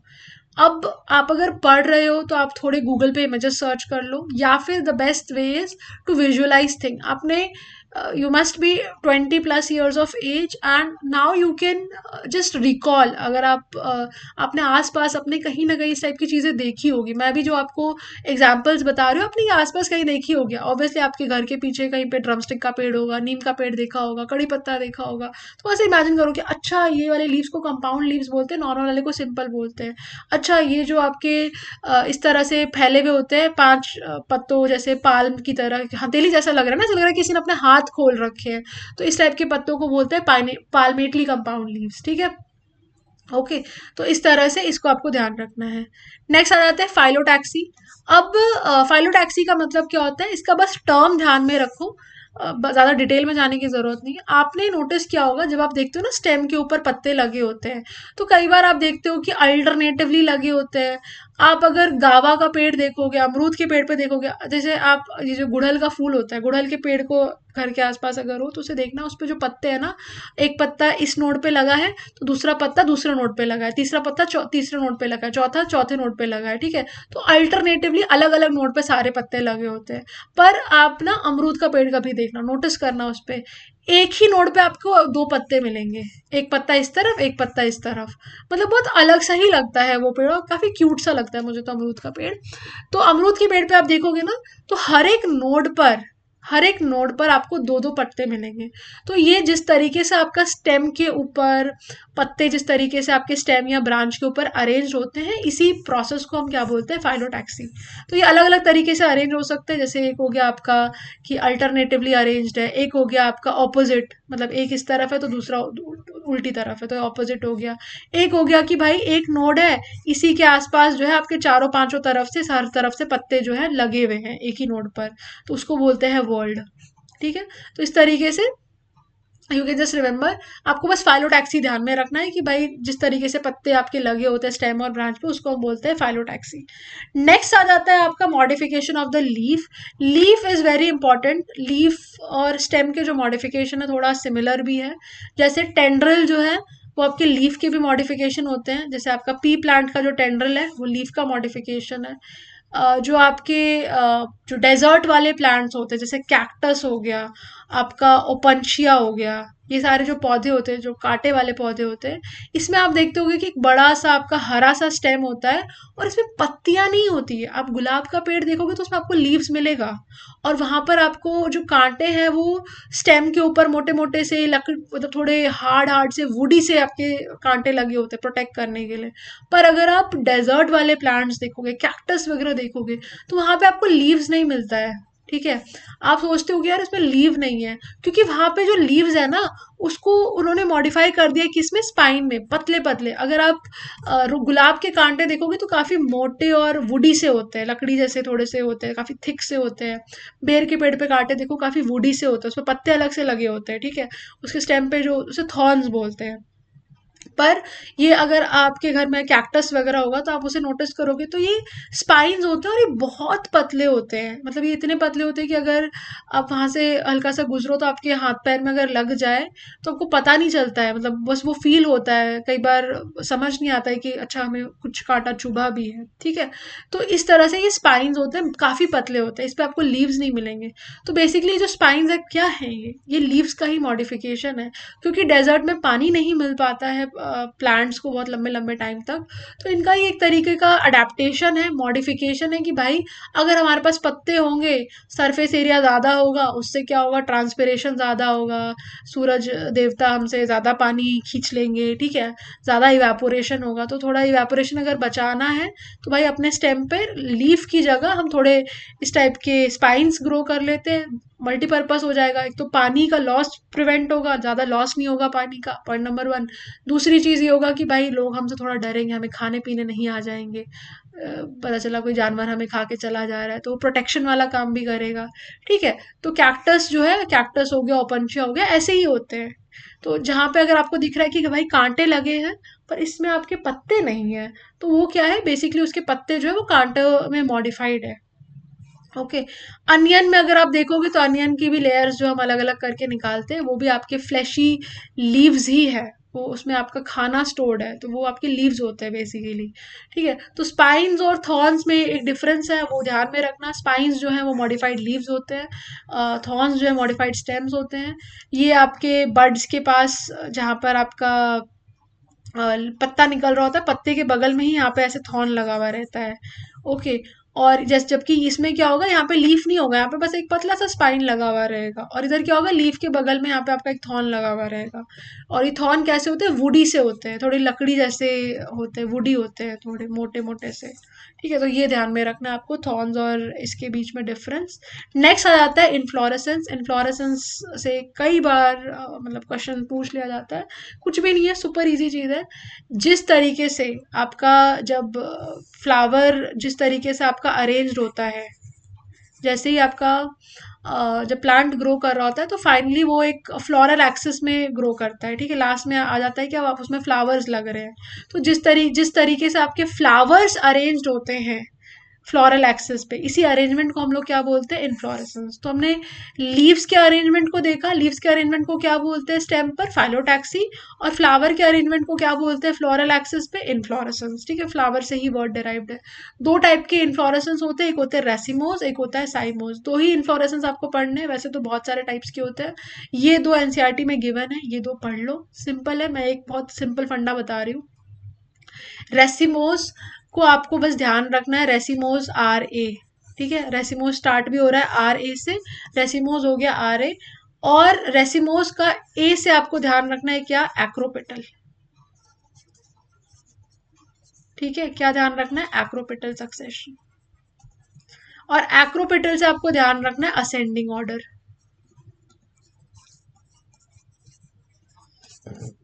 ठीक है, तो अब इसमें इसमें क्या होता है, इसमें आपका जो फ्लावर है, अब ये एक्सिस है, सबसे पहला फ्लावर आपका यहाँ ग्रो करेगा, फिर यहाँ ग्रो करेगा, फिर यहाँ ग्रो करेगा, फिर यहाँ ग्रो करेगा, फिर यहाँ ग्रो करेगा, ऐसे ऐसे ये ग्रो करते करते करते करते ऊपर जो है ये बढ़ते जाता है। ठीक है, इस तरीके से ये ऊपर बढ़ते जाता है। इस टाइप के सक्सेशन को हम लोग बोलते हैं एक्रोपिटल सक्सेशन। और ये किस इन्फ्लोरेसेंस में होता है? तो ये होता है आपका रेसिमोस में, RA। ठीक है, इसको इस तरह से याद रखना है। ए से आपका एक्रोपिटल, एक्रोपिटल मतलब असेंडिंग ऑर्डर, बड़ आपका धीरे धीरे जो है ऊपर ऊपर जाते जाते जाते जाते जाते जाते ये आपका नए नए फ्लावर्स आते जाएंगे। ठीक है, असेंडिंग ऑर्डर इसलिए बोल रही हूँ मैं क्योंकि आपके धीरे धीरे जैसे जैसे आप ऊपर जाओगे तो यहाँ से आपका यहीं से शुरू हो जाता है, स्टार्टिंग से स्टार्ट हो जाता है, और धीरे धीरे जब आप ऊपर जाओगे तो नए नए फ्लावर्स जो है वो आते जाएंगे। ठीक है, आपका यही स्टार्टिंग से ही जो सक्सेशन है वो स्टार्ट हो जाएगा। ठीक है, नेक्स्ट आ जाते हैं हम लोग साइमोस। साइमोस को कुछ नहीं करना है, आपको BC याद रखना है कि बी और सी साथ में रहते हैं, ABC हम पढ़ते हैं तो BC याद रखना है। आपका इसमें आपका होता है बेसिपिटल ऑर्डर, और ये किस में होता है? साइमोस टाइप में। ठीक है, तो BC याद रखो और यहाँ पे रा याद रखो, रेसिमोस में RA है और इधर BC याद रखो। साइमोस इन्फ्लोरेसेंस में क्या होता है? आपका एक्सिस है, सबसे पहले लास्ट वाला फ्लावर यहाँ लग जाएगा, उसके बाद यहाँ ग्रो करेगा, फिर यहाँ ग्रो करेगा, फिर यहाँ ग्रो करेगा, फिर यहाँ ग्रो करेगा। अब देख रहे हो ये उल्टा आ रहा है, उल्टा सक्सेशन है। यहाँ पर क्या था? इधर ऊपर की तरफ जो है आपका ग्रोथ जो है वो होते जा रहा था, आगे आगे जैसे जा रहे थे हम आगे बढ़ते जा रहे थे। असेंडिंग ऑर्डर में कैसे हम आगे नंबर्स जो है वो बढ़ते जाते हैं, उसी तरीके से यहाँ पे एक्रोपिटल में क्या होता है? आपका असेंडिंग ऑर्डर में ऊपर की तरफ जो ग्रोथ है फ्लावर्स की वो होती रहती है, होती रहती है। मेन एक्सिस जो है ये कंटिन्यूसली ग्रो कर रहा होता है। पर बेसिपिटल में क्या होता है? सबसे पहले मेन एक्सिस पे ही फुल स्टॉप लगता है। मेन एक्सिस जो है वो सबसे पहले फ्लावर बन के टर्मिनेट कर जाता है। अब ये खत्म, ओके।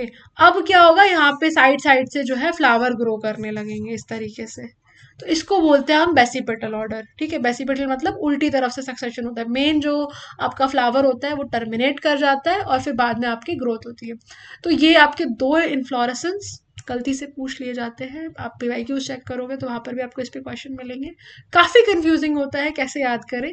तो ये RA और BC इस तरीके से याद रखना। एक्रोपिटल को आप असेंडिंग ऑर्डर में ध्यान रखना कि भाई ये नीचे से ऊपर ऐसे ऐसे जो है ये बढ़ते ही जाएंगे। ठीक है, और BC में आप बेसिपिटल ध्यान रखना कि उल्टी तरफ ये जो है आ रहे होते हैं। ओके, तो इस तरीके से आपका जो इन्फ्लोरेसेंस है वो भी खत्म हो गया। मॉर्फोलॉजी में मॉडिफिकेशन ऑफ स्टेम, ये सारी चीज़ें सुपर इंपॉर्टेंट थी। विद दिस हमारा जो प्लांट है और प्लांट से रिलेटेड जितने भी मेजर चीज़ें थी हमने सारी चीज़ें जो है कंप्लीट कर लिया। And with this I will say कि आपका जो बायोलॉजी है वो 75 to 80% जो है पूरी तरह कवर्ड है, ख़त्म हो चुका है। एक आध चीज़ें अगर मुझे और लगेंगी, ठीक है, जो कि आपसे आपको करवानी चाहिए, आई ब्रिंग दोज वीडियोज, आप बेफिक्र रहे। बट आप अपने ये जो 4 वीडियोस है इनको कम्प्लीटली देख ले, बिकॉज यहाँ से आपका जितनी NCERT में चीज़ें सुपर इंपॉर्टेंट है, आपका 75 to 80% पूरा चीज़ें जो है वो कंप्लीट हो गया। आप इसे देखकर सुपर कॉन्फिडेंट रहे। इसके अलावा एक आध चीज़ है, जैसे आपको भी पता है वाइटामिन जो हैं वो किसी भी एग्जाम का एक फेवरेट टॉपिक होता है। डिजीजेस जो हैं, ठीक है, किस कौन कौन सी डिजीजेस है, वायरल और इन सारी चीज़ें, ये सब एक इम्पॉर्टेंट टॉपिक होता है। तो ये सारी चीज़ें आप पढ़नी पड़ेगी। ठीक है, सो इफ़ यू वांट कि मैं इन पे भी एक वीडियोस लेकर आऊँ कि भाई इसे आप कैसे याद रख सकते हो, कैसे कौन कौन सी इंपॉर्टेंट चीज़ें, वैसे तो पूरा ही इंपॉर्टेंट होता है वाइटामिन एंड डिजीजेस, बट या there are certain tricks to remember certain things। ठीक है, so if you want a video in that, comment करोगे तभी अब वो वीडियो आएगा। उसके अगर आप नहीं कमेंट करोगे, आपको वीडियो चाहिए नहीं चाहिए, तब तक वो वाइटामिन डिजीजेस वाली या फिर और कोई वीडियो नहीं आएगी। So I want this comment section to be filled with demand, ताकि आपकी डिमांड फुलफिल की जाए। अदरवाइज ठीक है भाई, हो गया आपका 75 to 80% सिलेबस, हो जाएगा आपका exam. Okay, so thank you so much and जय हिंद। अगर आपको वीडियो अच्छी लगी हो so do like the video and do subscribe the channel, because next video आपको यही मिलेगा। एंड डू कमेंट अगर वीडियो चाहिए तो। ठीक है, on a very serious note, अगर आपको अगली वीडियो चाहिए बायो की कि वाइटामिन एंड डिजीजेज वगैरह या कुछ ऐसा लग रहा है वो कंप्लीट करा दूँ, तो या कोई टॉपिक अगर आपको लग रहा है कि आप ये पढ़ना चाहते हो, so do mention in the comment section, I will bring that video. ठीक है, so thank you so much and जय हिंद। इसका PDF जो है आपको टेलीग्राम पर मिल जाएगा। So stay tuned, do subscribe, do like the video.